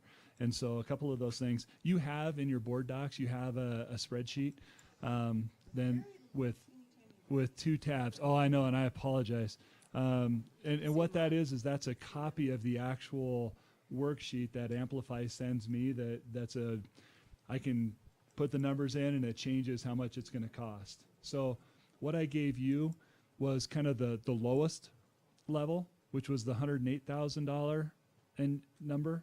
That says we're going to buy the material kits, we're going to buy the teacher resource materials, we're going to buy the refill kits, and we're going to buy an 8-year license, right? That was one of the priorities, was choose something and stick with it, right? And then where the question mark is around the student notebooks. And so we're going to talk about that. Student notebooks, the 108,000, that low number that you have, has the student workbooks for next year. So we would order it for next year and see how much of those we use before we buy 8 years of them. Does that make sense? And so the one thing we don't want to do is revisit middle school science resources every year trying to figure that out. But it was brought up, right? Yeah, right. So the only real question mark that we have right now, actually there's two. One is, what does that integrated approach look like? So do we have some 6th grade, some 7th grade, some 8th grade? Because in the document that you have is the traditional domain-based approach, and an integrated approach would combine some of these other pieces, right? So we're going to settle on that between now and the February meeting, because that makes a difference in terms of which kits we order and how many of those, right? And then the second thing would be around the student notebooks. And the student notebooks, at the very least, we would order them for the first year with a conversation with the publisher that then, if we use these, we use all of them for all of the units, then we'll buy, we'll come back to them and get a bid for finishing out the 7 years. Have you had any conversations with any other districts that are using this? Like around notebooks, or how many, or what they're consuming, what they're using? There are not a lot of other districts that are doing science this year. So Amplify, this is a fairly new an update to meet the next generation science standards piece. There's really only two resources that are meeting the next generation science standards, and that's Amplify and STEMscopes. We've been using STEMscopes, and the reason is they're a digital resource, so they're easier to update. McGraw-Hill has a new program. These guys looked at it, and as well as the HMH, I don't want to put words in your mouth, but it seemed like it was old school science, just with a different label on it. And so to answer your question, there's not a lot of districts that I work with that are using Amplify that could give me that information. I can certainly, between now and then, reach out and see outside of the state of Wyoming what we can find. They actually have. Not very few districts actually buy the student workbooks. Okay. I also know, yeah. And in the event that they do, probably be way better off to do it piecemeal together. Right. That's part of that negotiation. So you get a fixed price, but only phase it. Right, exactly. And so the one thing that we've been concerned about, right, from my perspective, is we do have a segment of our community that feels like there has to be this hands-on piece, okay? And that the entire digital piece is not sufficient. And so that's where we're at. I can tell you that. Kids, we know how they Right. I can tell you with social studies, for example, we bought, a textbook for every kid, right? As well as the digital subscription. I'd say it's 95 to 5. 95% that just use the digital, the books stay in the classrooms, and 5% for those students that demand a hands-on textbook. So that's why we want to try to do it that first year for sure and see, is this really beneficial? Everything that goes in the student handbook is in PDF form online that the teachers could print. But interestingly enough, we had this conversation around the photocopier yesterday. Do we pay for it now in the form of student workbooks, or do we pay for it via photocopies in terms of what we need? Right. And the workbooks are individual, so they use them and then they're charged at the end of the Yeah. year. Yep. They're consumable. So what that would look like is we would pay for them up front. I mean, if we were to choose the 8-year subscription and buy them all up front, each year on May 1st or July 1st, which is what we do with our ELA, every year on July 1st, they would send us the new version. If we know only 5% of our kids are tactile learners, then we would only order, say, for 5%. We wouldn't have to order. That's the debate. Seriously, that's the debate, and that's why we're looking at, no, it's an excellent point. The licenses versus the hard copy. Right. So that's why if we do the student workbooks for every kid for next year, right, in that first year, these guys as educators as well as students will get a good feel for, are we still at that 95 to 5? And if so, do we only order, right, do we order 50 books or 25 books for each grade level, student books, for each of the next 7 years versus 230? So just trying to be, fiscally responsible and make good decisions about how we want to support that part of the resource. I think there's a big difference too, though, like the social studies thing with textbook versus workbooks. You know, some kids they want to hold it in their hand, and like I said, 95% of them want to read online, but workbooks are a lot different. They have a chance to actually sit down and work through it instead of just touching online. Yeah, this workbook seems to be very similar to the math program that we use right now, where they have a math workbook. Not that it's an informational textbook, so to speak, but just filling out information and recording information. We do some of that already with our student notebooks that we make ourselves, but it would be kind of a combination thing and see what we're actually going to use. Because like I said, I don't want to buy 8 years of these and not use them.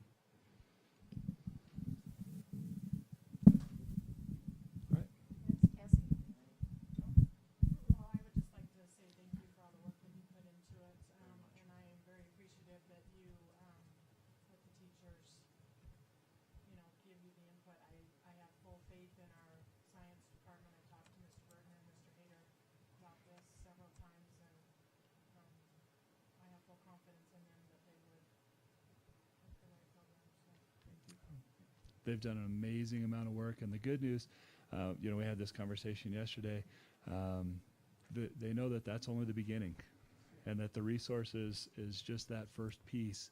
The work that they're doing in their collaborative teams and sitting down and really agreeing on what's important, and then really defining how does that resource support what we've agreed on is the most important curricular piece. So, but they're doing outstanding work. Well, for and sure. like I say, I appreciate the numbers from the piloting. I mean, seriously, going from, when you have the larger student population, going from a 0 advanced to a 60% advanced, that's pretty impressive. So, It's a big part of the engagement piece. Yeah. It's very engaging program. makes a difference. Thank you very much. Thanks, guys. Appreciate it. Okay, we are moving on now to a discussion of the lifetime of service stipend for 2019. And Mr. Thomas, that's you. Madam Chair, members of the board, this is a continuation of something we've done, I think, for the last 6 years, and just some history for the new board members. I think at least 3 times that I can recall in the past, we offered a early retirement incentive in the hope of reducing staff size. And each time we did it, it was a little different. It was based on a percentage of their last highest years and the number of years they worked. The last one we did, I think Mr. Fackrell was involved in. And in negotiations, it came about that we offered about every 5 years. It just wasn't financially feasible to offer it every year. And so we put this together so we could provide some kind of severance stipend for individuals that have truly put a lifetime of service into our community. And we fund it through the Employee Benefit Fund, which had about $1 million in it. We calculated this out that if we spent roughly $75,000 each year, without even touching it, we could go about 15, 16 years and provide this kind of benefit for retirees. 3 times since then, the board has actually supplemented back in. So now I think we're going to probably go about 18 or 19 years. So for the next roughly 18 or 19 years, this benefit's available for those who choose to retire from our district. It's really a cool program. That's, I think, the benefit of it. It's a severance package for employees. It's not gonna, they're not gonna walk out with gold nuggets in their pockets, but it's a recognition that we appreciate the service they provided. On the other side of that, it allows us early in March to determine replacements. Either we can reduce through attrition, which we've done for the last 5 years based on this program, or we can go out and recruit heavily to find the hard-to-find positions.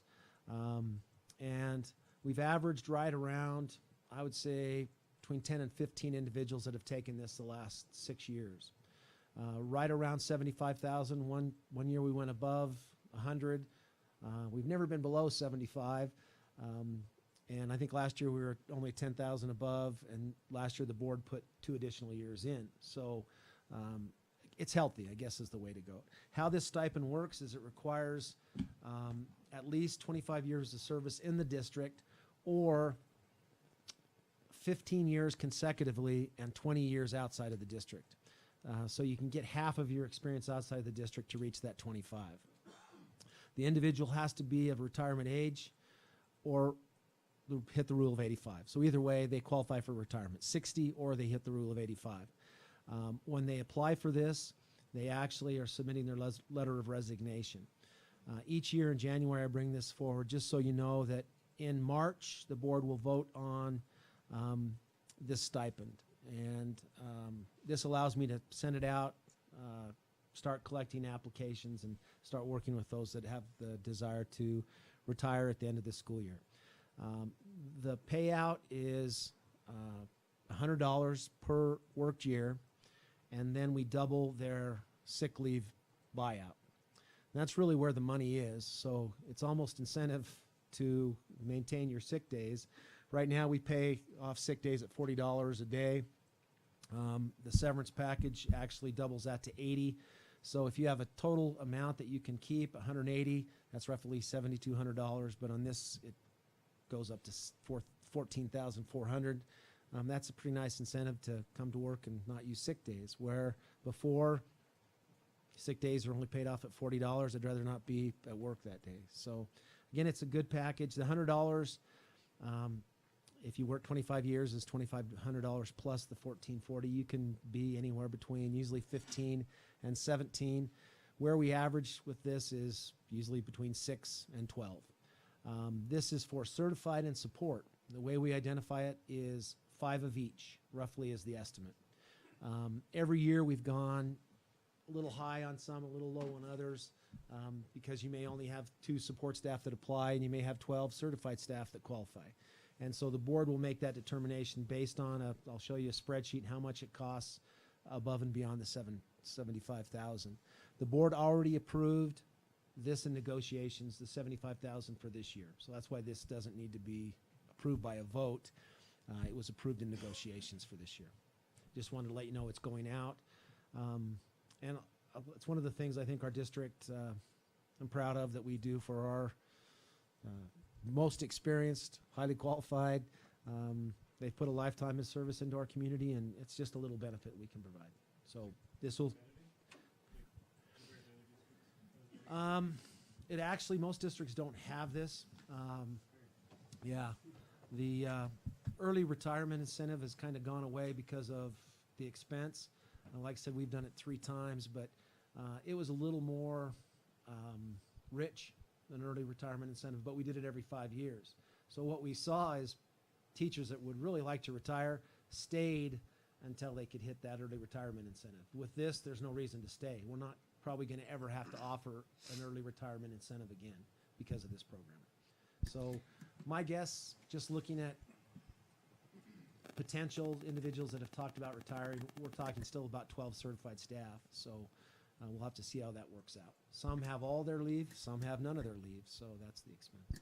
So I will say that in the last couple of years where we've really had to do some major budget cutting, this has sort of saved our bacon, that we haven't not had to do any RIFs or lose positions or programs because we've been able, through attrition, to reduce those numbers because we had sort of this program. So it's actually really saved us. And Ryan's right, and we get to recruit earlier for those that we know are gonna be vacant. If we don't hire by the end of March, we've missed our best candidates.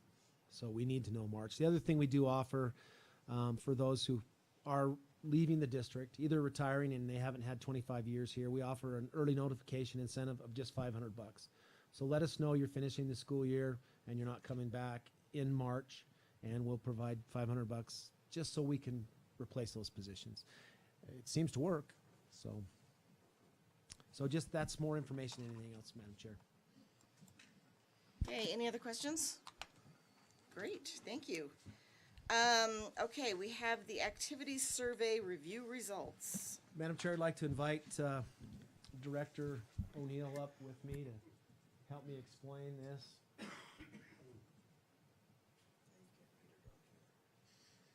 And Bubba can answer most of the questions. I just wanted to, as I saw this, I just wanted to highlight some of the areas, and you really can't see the colors there, can you? Oh, I'm sorry. You would think it would be straight. Huh, but I guess the colors really don't matter. But what we did this year, and we've never done it before, is we invited all of the fall sport athletes into a room, and then we gave them a survey that was conducted by an outside organization, and this is the results. For years and years and years in this job, you hear horror stories about how kids feel, how parents feel about our activities. This gives us a pretty clear picture of what our students feel about our activities programs. There's information here that will help the district move forward with decisions with coaches. No longer it's a win-loss, throw the bum out. We have a little more data to make good decisions. It also is an evaluation. We can help our coaches get better. Mr. O'Neill can look at this and really disaggregate this very clearly. It's amazing how clear it does become. To me, what made me pretty excited about this is the student results are very positive, extremely positive. Mr. O'Neill, since this time, has done a parent survey. You do have this in your packet. You have 100% of the information. You actually can see the breakout by sport. I think it'll be interesting for some of you. I'm not going to show the breakout by sport. I'm just going to show a few of the overall areas. Is that okay? Again, there's 24, 25 different things. I don't think you want to spend that much time. Mr. O'Neill, anything else about that? I would just say that when I spoke with the coaches after the survey, we talked about it's a tool that we can use to grow. I mean, none of us are perfect. No one's going to score 100% on this test, this survey, with kids. But it's an opportunity for us to look at it and say, okay, these are areas I can get better in, or maybe why do kids feel this way about this specific area? And with using a survey like this, our coaches are able to see that, and hopefully they will grow. That's what this is all about. It's not to fire coaches. That's not the reason the survey was given. It was given so we can show some growth. It's one thing to evaluate a coach, sit down with the coach and say, these are the areas that I think you need to get better at, and them look at me and say, well, I don't believe I should be. It's just one person's opinion. In this situation, these are kids in their program that are saying these are the areas that I would like to see grow. And so I think it's a much more valuable tool in that sense. So these are the fall sports that were surveyed, and you can see the numbers down here, the numbers of the participants. So, yeah, 33% of the survey were from football as an example how you read that, but you can see the number of participants that were surveyed. So that was my question, is clearly this isn't all sports, this is just fall sports. Okay. And I think, again, we don't want to tell anyone, because I think why this was so successful, kids didn't know it was coming. Kids didn't have a chance to talk about it with each other. They just went into a room and they were given the survey and they answered it honestly. So that's what I really, if you could do that with all surveys, I think you'd be better off. Certainly if you can. So an email I got from someone asked the question of how the activities department went about sending the surveys and how they ensured all parents / participants received one. Can you- This it- was just the students. This was We just did a parent students. Yeah. one, So he can answer that about the parent. The student one was very simple. I walked in and had this survey was produced by a professional organization. I took all the kids into the gym, gave them a pencil and said, okay, we're gonna fill out this survey. No talking, fill out the survey, bring the survey to me.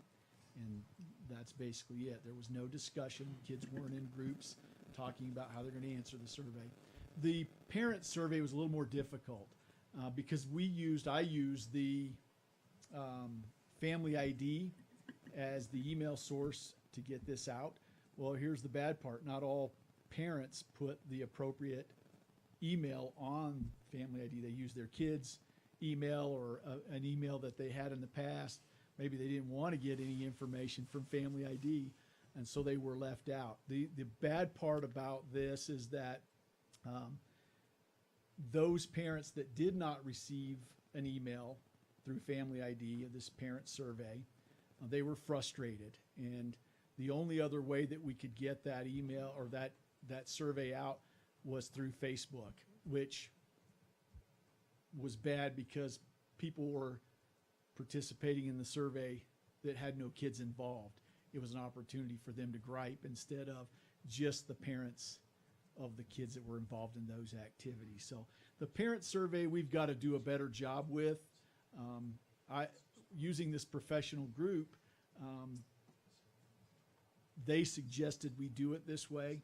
I would not do it that way in the future. I think that I would probably contact each parent within those sports and ask them to give me an email or a mailing address that I could send the survey to them, and that be it. But it was interesting, the parents' survey portion of it, because of the number of people that participated that did not have kids involved this particular year, so. Did the third-party survey, did they calculate the results? Or They was did. It was submitted back to them? Everything was submitted back to them. It did not come to me. Now, You collected all of it? I collected the surveys from the kids, and all I did was pile them up, put them in an envelope, and send them off, because I knew, great question, I knew that this was gonna come up. Well, did you check, I did not check anything. Put them in an envelope and send them off. Every kid that participated, their surveys were sent off. Now, the parent portion of it, I was not involved in any way. Now, this part of it, I could call the survey group and say, hey, I would like to see the emails of the parents that had participated. And they do provide that. But again, I talked with Mr. Thomas. We're not here to check on how parents answer the survey. I want to see the results, and I want our coaches to see the results in the end. That's how we get better. It's a communication thing again. You know, we as a district can do so much to try and get the information out there, but if we don't have correct email addresses, I mean, we don't know who's giving us correct ones, or if we don't have one from them. So that's partially the parents' responsibility too, to make sure that the district has the correct information. Absolutely. That was a learning experience for me. When I was asked as a parent to give an email or a phone number, I gave my email and my phone number so I could, well, what I learned through this process is that is not absolutely true with every parent that's involved. Are we gonna get those results for the parents? Yes. Okay, when? So in looking through this, I do find question 23 a little curious. That's the one that said we had 30% drug and alcohol I was gonna get to that. participation. You're stealing my thunder. Oh, I'm sorry. Okay. Go. Okay. Like I said, I'm not gonna do all of them, but I think the important ones. If you notice, question 5 is, I'm glad I played this sport. Roughly 87–80% of the student responses were compared to sport. You can actually you can see the breakout per sport. This is all of our activities. So this is an overall rating. that one was exciting for me because I hear all the time our kids, no, our kids don't hate it. Our kids overwhelmingly enjoy being involved in our activities. Uh-huh. Because I'm new. So I have no attachment on this one. Is that just me or does everybody else have an attachment here? You have no attachment? Yeah, in terms of kids that play sports or kids that took the survey? Attachment on the document. On your board docs. You don't have anything in the Oh, wow. Maybe want you to know. Secret. Here, I don't think it is, because it's only under let me give you this. executive. Let me give you this. I have it, but it's only under executive content. We'll have to check on that. Okay, no worries, I just want to make sure. Thank you.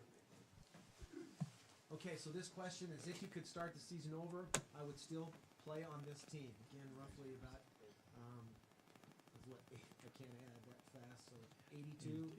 83%. Pretty impressive. My coaches allowed athletes to voice their concerns without fear of recrimination. Again, about 74%. Pretty high.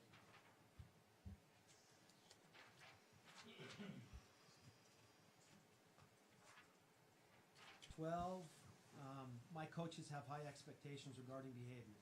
Been pretty impressive. That's again clearly about 85%, 86%. That's what we want. My coaches, this is question 13. My coaches model proper coaching behavior at practice. Again, close to 80%, a little above, 83%. And again, I'd encourage you to go through and look at the breakouts of each individual sport.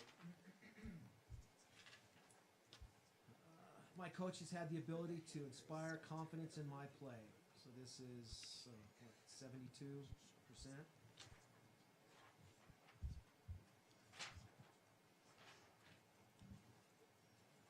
I like this one. My coaches care about me as a student athlete. So again, close to almost 90%. My coaches encourage me to achieve and maintain high academic performance. This is what it's all about. This is 90%. Again, this is what Chairman Bracken was talking about. This is information that we can use as a school district. It's concerning. Members of my team used alcohol, drugs, and tobacco during the season. You can see that disagree is 43 and 13. Agree is 12 and It's up like almost 30%, yeah. so 70% again not applicable. I don't know what that means in that question. And then overall, I would consider my participating in the athletic program to be a positive experience that has enriched me. You can see a positive response. So I just wanted to highlight some of that. You have the whole document. We'll do the same thing with the parent survey and what we've learned from it. There is a question from the audience. Oh, okay. I mean, since this is discussion and not, Just want to know, will this be given in the spring as well? Yeah, it will be for winter and spring, so it's broken down into three seasons, and all 3 seasons will participate this year. It's fairly expensive. Got permission from Mr. Thomas to put this together, and why Live Track Services. I don't know anybody that works for Live Track Services. It's one that seemed to fit the need that I had at that particular moment. If there's something that you want to change, questions that you would like to change for next year, the surveys are already put together for winter and spring. Would be very similar questions to the fall. But if there's things that you would like on there, we can add those questions in the future. It's just high school. Just high school. I know I had a question about doing this for middle school, but because of the cost, it's about $600 per season. So it's an $1,800 survey. You guys know, you've gone through the survey process. It's expensive. But and my only question, I think it was at the beginning, but remind me, I think we had something like 158 participants or something close to that. How many did we miss of our student athletes?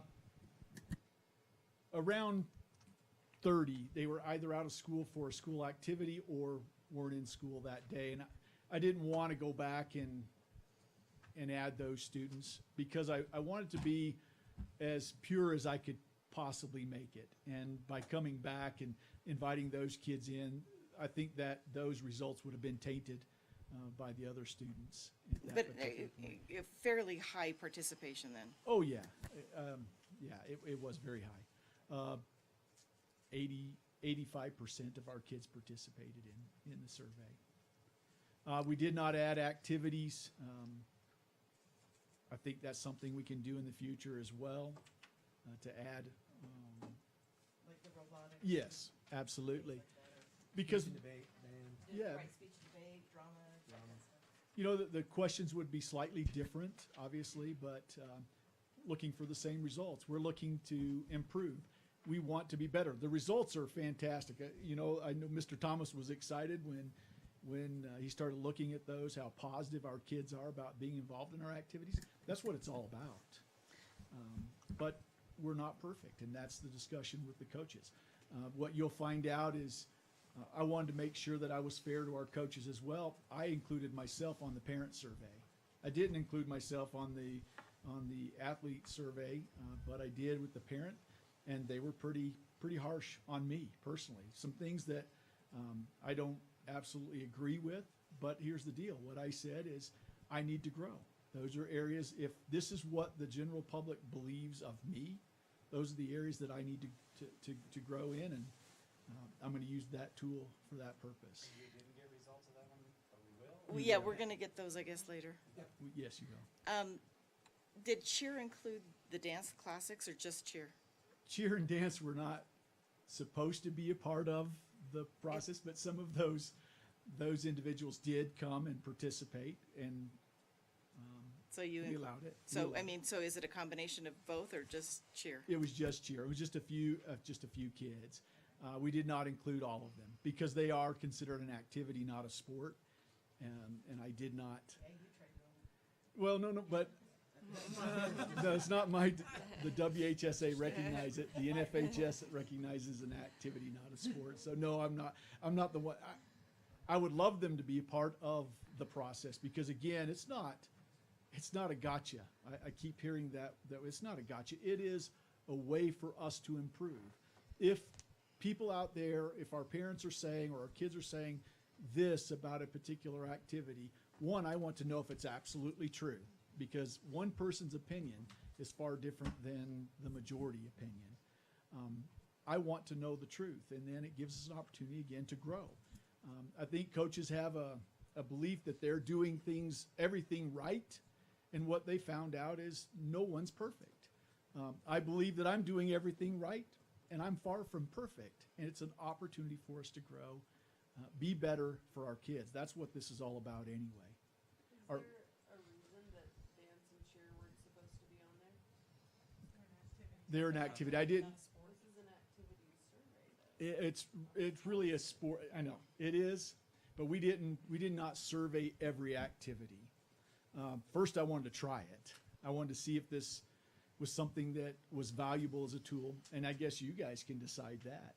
I know I like it as a tool. But Dance and cheer, though, are all year with the same numbers, so you could survey them at any time. Absolutely. And have an accurate number on them. Absolutely. In our spring, we could survey them. And that was the nice thing about this as well. It wasn't in the heat of the moment, in the middle of the battle. It was 2 weeks after our seasons were over. So everybody had a chance to calm down a little bit because, you know, when you're involved in anything worthwhile, there's a moment where you're pretty fired up, pretty intense. And then there's a moment where, okay, everything is all right. And now you can think, you can answer questions logically. And I think our kids did a great job of that. Obviously, looking at this, I feel like our kids really feel good about being involved in our activities. Not every kid. This is why I told Mr. Thomas, I wish there was a way I could get all those kids back in a room and say, why did you answer these questions this way? That would be, for me, the most valuable tool there is to be able to bring, but I don't know that would be something you could do. Or kids move on. Our kids are moving on to other activities. I don't want to interfere with the next activity either. That's the other part of it. We actually administered the survey between seasons, so we did not interfere with the activity that was going on at that time. I think this makes a statement on several things, though, Coach. Transportation, the organization of that, and the safety of it, and room reservations. You know, I mean, that could be highly critical by parents. They don't tell us that the motels are in construction when you make the reservations a year in advance. And then we have tried to cut back on the demands on them on fundraising, you know, to make it a little more pleasurable, you know. And so I think that there's a whole involvement in this, not just the coaches, that makes kids feel good about it. There were some concerns. No question, the drug and alcohol use, that's a concern. 30% is too high. It is too high during the season. To know that our kids are doing that bothers me. That's a direct reflection on me, not our coaching staff. That's me. What our kids believe is acceptable. I need to be better in that area as well. But I'm like you, Coach Facker. What I see is people saying what a negative experience our kids are having. What we're finding out, for the most part, our kids are really having a positive experience in whatever their endeavor. I would love for you to look at the survey closely and give me some suggestions, some areas that you have some questions, and maybe some questions that we can add to the survey in the future. So, Mr. O'Neill, you've actually sat down with the coaches Mhm. of these sports and discussed the survey with them, I have. so they understand the results. I have a question. I'm curious as to how they felt about winning and losing in this particular sport. Did you have a question on that at all? We did not have a question on that. Why? Because you're in a survey, they give me a list of 275 questions that we can use. And what I did is I sent it out to the principal at the high school, Coach Rigby, Dr. Ingalls. I sent it out and said I would like to have some suggestions, and I did get some suggestions on questions. The questions that I wound up choosing were the questions that were most often identified. But again, it's not perfect. It was a first attempt at a survey, and I would welcome any suggestion. Do we have any type of plan for growth or any expectations that we're gonna set for the future, or did we just do the survey and then we're just gonna kind of let it go, or where do we go from here? What I wound up doing is sitting down with the coaches and identifying each and every question and how it was answered, because it's broken down. If you look at it closely, it's broken down the freshman level, the JV level, and the varsity level. And we talked about each one of those questions. Generally, how did the kids feel about these particular areas? Do I have a plan in the future? I don't. What I wanted to do is, it's like any of us. We think we're doing a great job sometimes, or sometimes we think we're doing a terrible job. And when you get data like this, it gives you an opportunity to reflect positively and negatively. And that's really what I wanted. I wanted our coaches to reflect on their season as a whole, maybe how specific events took place during the year. We're not perfect, none of us. I coached for a long time, and I can go back in my mind and say, I wish I had not have done this. I wish I'd have done more of this. That's what good teachers do. I say coaches, that's what good teachers do. They reflect. This is another tool that we can use to reflect in a more data-driven way, instead of just, it's my opinion, or it's one parent that catches me after a game and they're really frustrated with what happened, and then I kill myself on that. And that's not what we want. We want actual growth from every one of these experiences. I mean, part of your job is to evaluate the coaches. Yes. And part of your job is to see, and we all hear it from the community just like you do. So is this a tool that you can use in effectively evaluating those coaching staff, deciding whether or not there are changes that need to be made, things that the community are demanding, and then you've got some empirical evidence to sort of back up your decision or not? I mean, is it something you plan on using for that? Absolutely. We can write a growth plan for each one of these coaches and say, these are the areas that we would like to see improvement. And every year we can, through our survey, look at that data and say, obviously, we're not making those improvements. about winning and losing. No. High school is about winning.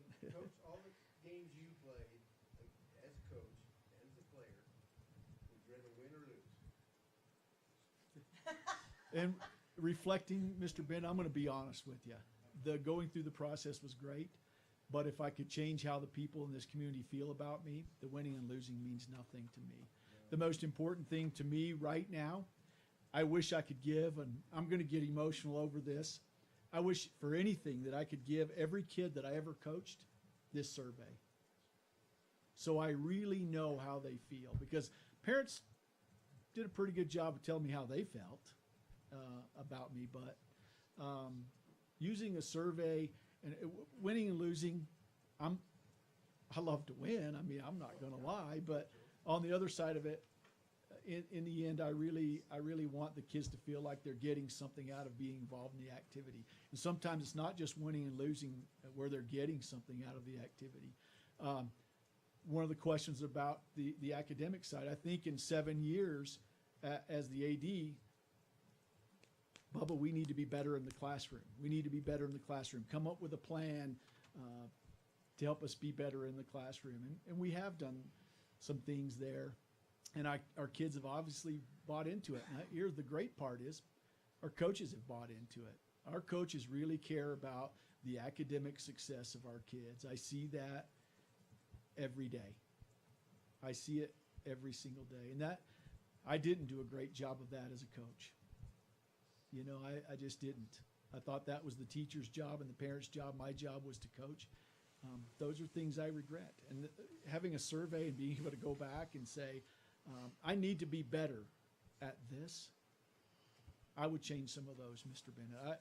I don't like how people feel about me.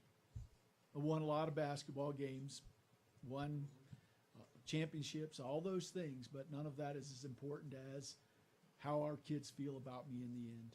Because I'm getting too personal, but once someone's once said about me that you'll have a hard time finding 6 pallbearers to be at your funeral. That's a pretty tough statement. We won a lot of basketball games, but I won't have people at my funeral.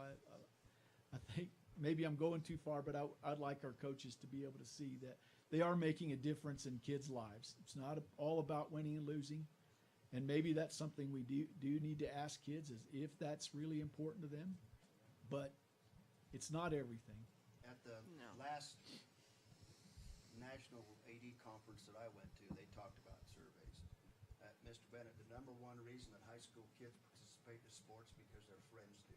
Sure. That was the number one thing. And winning and losing came down like number 20.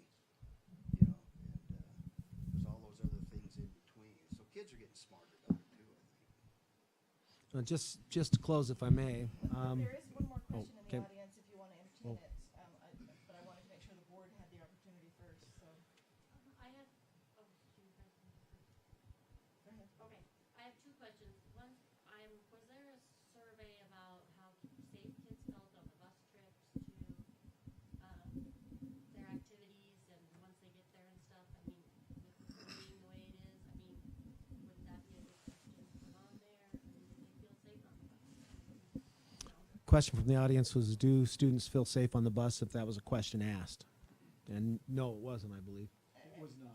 I mean, it's one of those things that certainly out of those 200 and whatever questions, you can take a look and see if that's something you want to look at. Well, that's the challenge in this Yeah. is we started somewhere. Yeah, we started somewhere, and like I said, we're appreciative of the responses given. And just to close, Mr. O'Neill, oh, another one? How often are our kids drug tested and how does that, is it random? Do you just look at the draw? I just. So the question was, how often are our kids Well, and drug that tested? has nothing to do with this survey, so I'm No, gonna, I just thought we- I'm gonna defer that You can call one Mr. for now. O'Neill to get that answer. Yeah, you can certainly talk offline with these guys about that. I just thought as high as it was on the. Well, I mean, certainly that's something on the question 23 that I think they need to address. But I don't necessarily want to get into the weeds of, No, I just didn't yeah, know if yeah. it was random. It is random. It is random, and some kids, my daughter will tell you she got to participate every time, which is not true. Mine They got are tested randomly yesterday. selected, and some kids are tested and some aren't. Part of the policy is if we do have an issue, that student could be continually tested for the year. And that's still something that we do out of our school too. We contract that, right? Right. So we don't have anything to do with who's random or anything like that. So again, if I can finish, I just want to express that Mr. O'Neill's a little too hard on himself. He's done a great job, and just a reminder that he was recognized in our state as Athletic Director of the Year. He is the administrator in charge of activities, and so when there's an issue, he's definitely targeted. And I appreciate how he stands up to our parents and supports the kids. And just want to let him know that he doesn't need to be so hard on himself. Thank you. This was very informative. I look forward to seeing what the parents' results are, and I'd like to see us continue maybe doing this, so. Bubba, you kept me warm. Yeah, I'll be there. I hope I'm still there. Okay, last on the discussion items is policy BDDE, the rules of order. Madam Chair, members of the board, this was just really an attempt, I think, to simplify the Roberts Rules of Order. I did just a little research about the informal. I think what we'll do is I'll provide it's a cheat sheet. Really pretty simple. I don't think you want the book. And there are specific Roberts Rules of Orders for small boards, which we fall into, anything under 12. As I've kind of looked at, I don't know how informal we want to get. I think there needs to be some degree of formality, but this just updates our policy, and probably will need some kind of tutoring, instruction on terms of anything we want to, I guess, make less formal or more formal. So anyway. And just so you guys know, I think we've talked about this in previous board meetings. Last year when Tammy and I went to the national conference, they strongly encouraged small boards like us to adopt the informal rules of Robert's Rules so that we don't have to be strict parliamentarians as we do our job and still follow our policies. So I actually did draft this. I appreciate Mr. Thomas putting it on the agenda. I also did buy everybody a copy of the brief version. So Merry Christmas. You don't have to read it I was all. going to and say it needs to be read by next week. Yeah, you know, and apparently Kay in his drawer has a cheat sheet with like a laminated cheat sheet that maybe we could steal that and give everybody, you know, those, so. Needs to be larger print, I think. I have a couple too Yeah. at home. I just know that as I was a new board member coming on, I'm certainly familiar with Robert's Rules and use them in my professional career, but it's not something that everybody uses every day, so I thought if we can at least formally adopt the informal rules, and then give everybody some guidance, that would be helpful.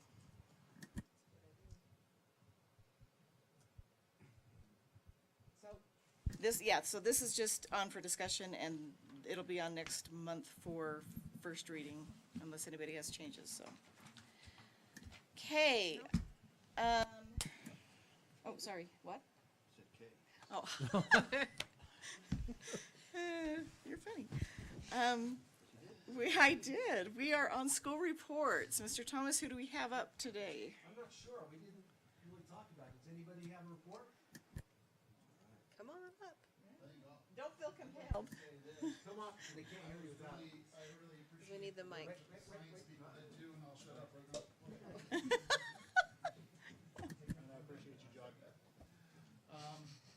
Madam Chair, members of the board, I really do appreciate the time that the science teachers put into this, because I've been there with them for a year and a half now. So they looked over several resources all last year and spent a lot of time determining whether it was good for their students or not. One thing that I did do this year also is I went in and I took some video in the classroom with my phone and watched how the students interacted with them with this new Amplified program. And it was amazing. I don't know if you've ever heard of Socratic Seminar, but basically what it is they're basically given opportunity to speak, and the others have to keep their mouth shut, and then the others come in and they get to speak and talk about it. They did a science seminar, and with that science seminar, they were able to pull out ideas that that I don't think they even thought about beforehand. I mean, they got so much deeper into the subject matter by being able to talk with one another, collaborate, visit with one another. It was exciting to me, so I've been pushing, or I've been silently, I should say, behind the scenes saying, I think we should get this amplified for quite a while. I think it's a good thing. I think that it can be supplemented and it needs to be supplemented. And that even though we're going for a guaranteed and viable curriculum, that teachers are still going to be able to have their autonomy and be able to teach as teachers need to teach and with their styles. They'll still be able to pull in some of that material from the sides and say, I love geology, I'm going to teach a small section on geology. Will they spend 3 weeks on it? No. Will they get to the things that need to be taught by the standards? Yes. So just want to say that these teachers are doing a lot of hard work, all of them, not just the science, working together in professional learning communities. I love the relationship that we have between EMS and DMS. And it's killed me when we had some stupid little students get on and figure out how to go 6th, 7th, and 8th grade at DMS, 6th, 7th, 8th grade DMS on their email system and say, EMS is the best. I was like, no, don't do that. We don't need to destroy 10 years that we worked together to try to build them together, you know. But it didn't happen. I thought it might blow up and have some problems. But I think at both schools, the students took it really well. The parents didn't get involved, so it didn't get really hairy.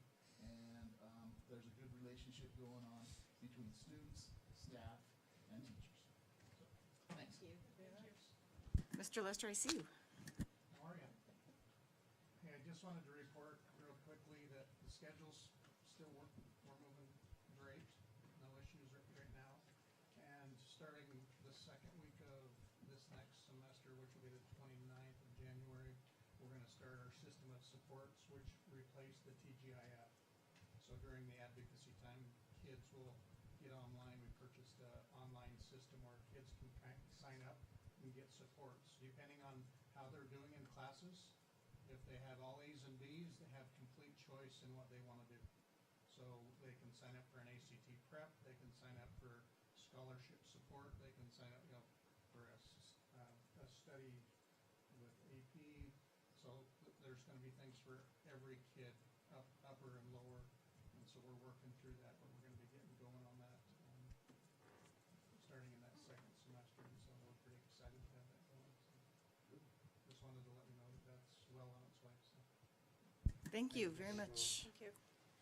So I think we are ready for public comments, if any, or unless you had one I last. just have one last thing. Just when I get these, I just have to share them. I received from Wyoming School Board, Wyoming High School Activities Association.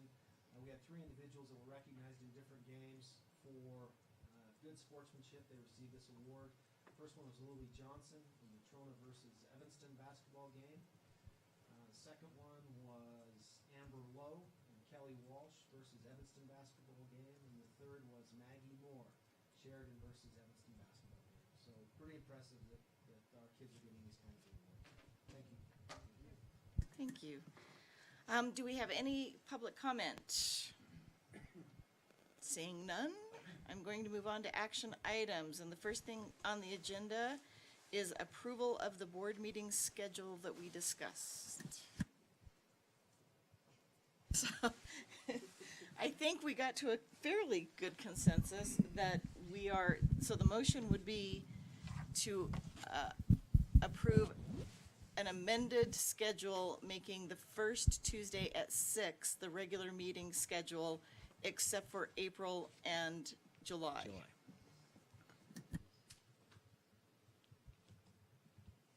I can't make a motion.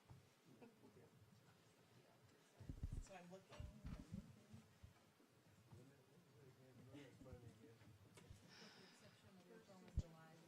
First Tuesday? At 6. So moved. So moved, okay. I'll second that motion. Okay, Jenny moved and Dave seconded. Any further discussion? All right, all those in favor? Aye. Any opposed? Aye. Nay. Okay, motion carries. Call for division of the House, Chairman. Madam Chairman. Really? Just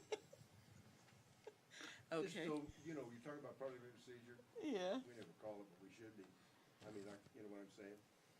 Yes. Division of the House is basically a vote. Roll call. Action, not a voice vote. It's by show of hands. It's by standing, whatever you choose as chairman. Okay. Just so it can be recorded. So it can be recorded that all those in favor, please raise your right hand. Okay, and you're counting. All those opposed, please raise your right hand. I count 7-2. Thank you, Madam Chairman. Thank you. Okay, the next on the agenda is the second reading of policy JHG. This is the reporting of child abuse policy. Madam Chair, members of the board, you do have on board docs the latest copy, hot off the presses. I worked with Mr. Phillips today and Trustee Torres, and I think we took care of the concerns that we had. We actually removed the what do we call that? The immunity clause that was provided by another school district. I guess we cannot do that, so that was removed. And what we did is we took, if you remember, the part that was confusing was who's involved, who needs to be notified, and we actually found several paragraphs in a different district's policy and added that. That's what's in dark. It took care of all those other issues. Very comfortable with it. The bottom line is if we report child abuse to the Department of Family Services or to law enforcement, they're responsible for the investigation. As school officials, we may be present during that interrogation, but I think we leave the investigation up to the experts. So I think that clarifies it, I hope. There's one thing that I did find that did not get into the policy that we Okay. discussed. So that would have been bullet D, that would be in the dark below your C, which would be D would be take any other investigative action.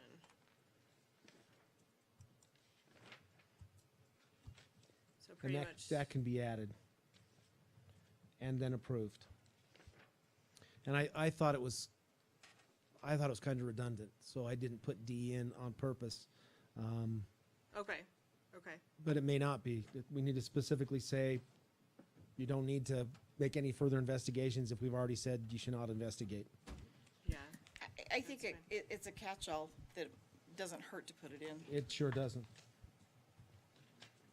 So we would add on the top of page 2, a D, take any other investigative action as necessary. So it would be, sorry, my computer. So yeah, D would just say, take any other investigative action. So pretty much it says the school district employee shall not, and then D would be take any other investigative action. Okay. And this is all consistent with state law, so that makes it easy. So the motion tonight then would be to approve on second reading the amended policy, the amendment being D, that we just talked about adding. And this would be the final version. Yep. Second reading's final reading. Second reading as amended and final version. Madam Chair, I move that we approve policy JHG with the addition of the amendment item D as been discussed. I second. Any discussion? Oh, sorry, any discussion? All those in favor? Aye. Any opposed? None. The motion carries. Then we have added, pursuant to our amendment, the administrator evaluation. So we need a motion, and I think the direction we decided to go, at least I think, was a motion to adopt for the superintendent this year the standards provided by the Wyoming School Board, and with the directive to work for the other administrators and for next year on the Marzano standards. Yeah, if you'd make the motion just Wyoming School Board's WSBA, Wyoming Standard Superintendent Evaluation, that'll clarify, because there's multiple ones. Okay, so Yeah. the one that's in our packet, the Yep. WSBA? Yep. Okay. There's 2 in your packet, one's not very good. So No, this, that there's one. 3 in your packet, so.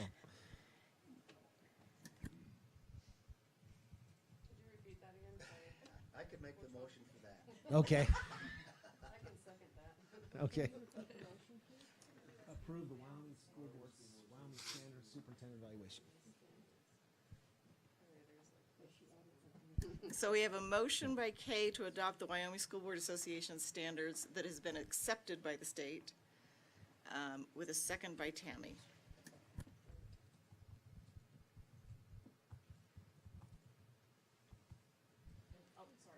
Any further discussion? All right, all those in Right. favor? Hold I'm on. sorry, sorry, Cassie, I didn't mean to cut you off. So Go I ahead. just wanted to make sure, because I mean, this is your evaluation. Are you, I just want to make sure, are you okay with doing 2 different evaluations back to back if we get the other one approved for next year? Most definitely. Is that fair to you? And I probably didn't, they're so similar. I mean, it's almost silly that the state's saying you can't use the other one. I actually think the other one's better, but the standards or expectations are very clear. And again, if you notice on the bottom of it, on your draft, it shows the 3 things that we need to finish as a board. And so it's very directive, very clear, and that's what's the key is I'm evaluated on what you expect. So I'm good with it. Okay, just wanted to double check. Thank you. I think the motion probably should also, and I'm gonna ask if the motion maker would accept a friendly amendment to add the evaluation standard of a scale of 1 to 5. I will accept that. And does the second accept? Yeah. Second that. All right, any further discussion? All those in favor? Aye. Any opposed? None. Okay, and I think then we are down to board roundtable. So, does anyone have anything they would like to present tonight? I will, I haven't turned the sound on, Mike, because I can never reach it.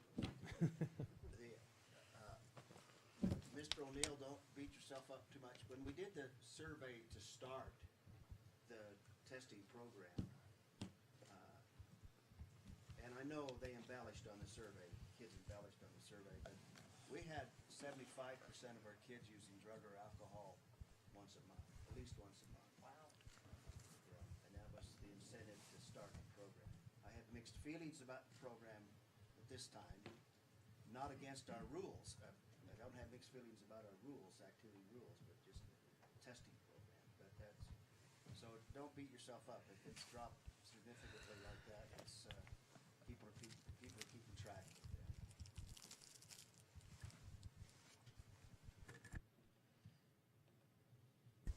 No one else? Okay, I don't think we have anything for executive session, so I think, unless there's something else, we are adjourned, and wow.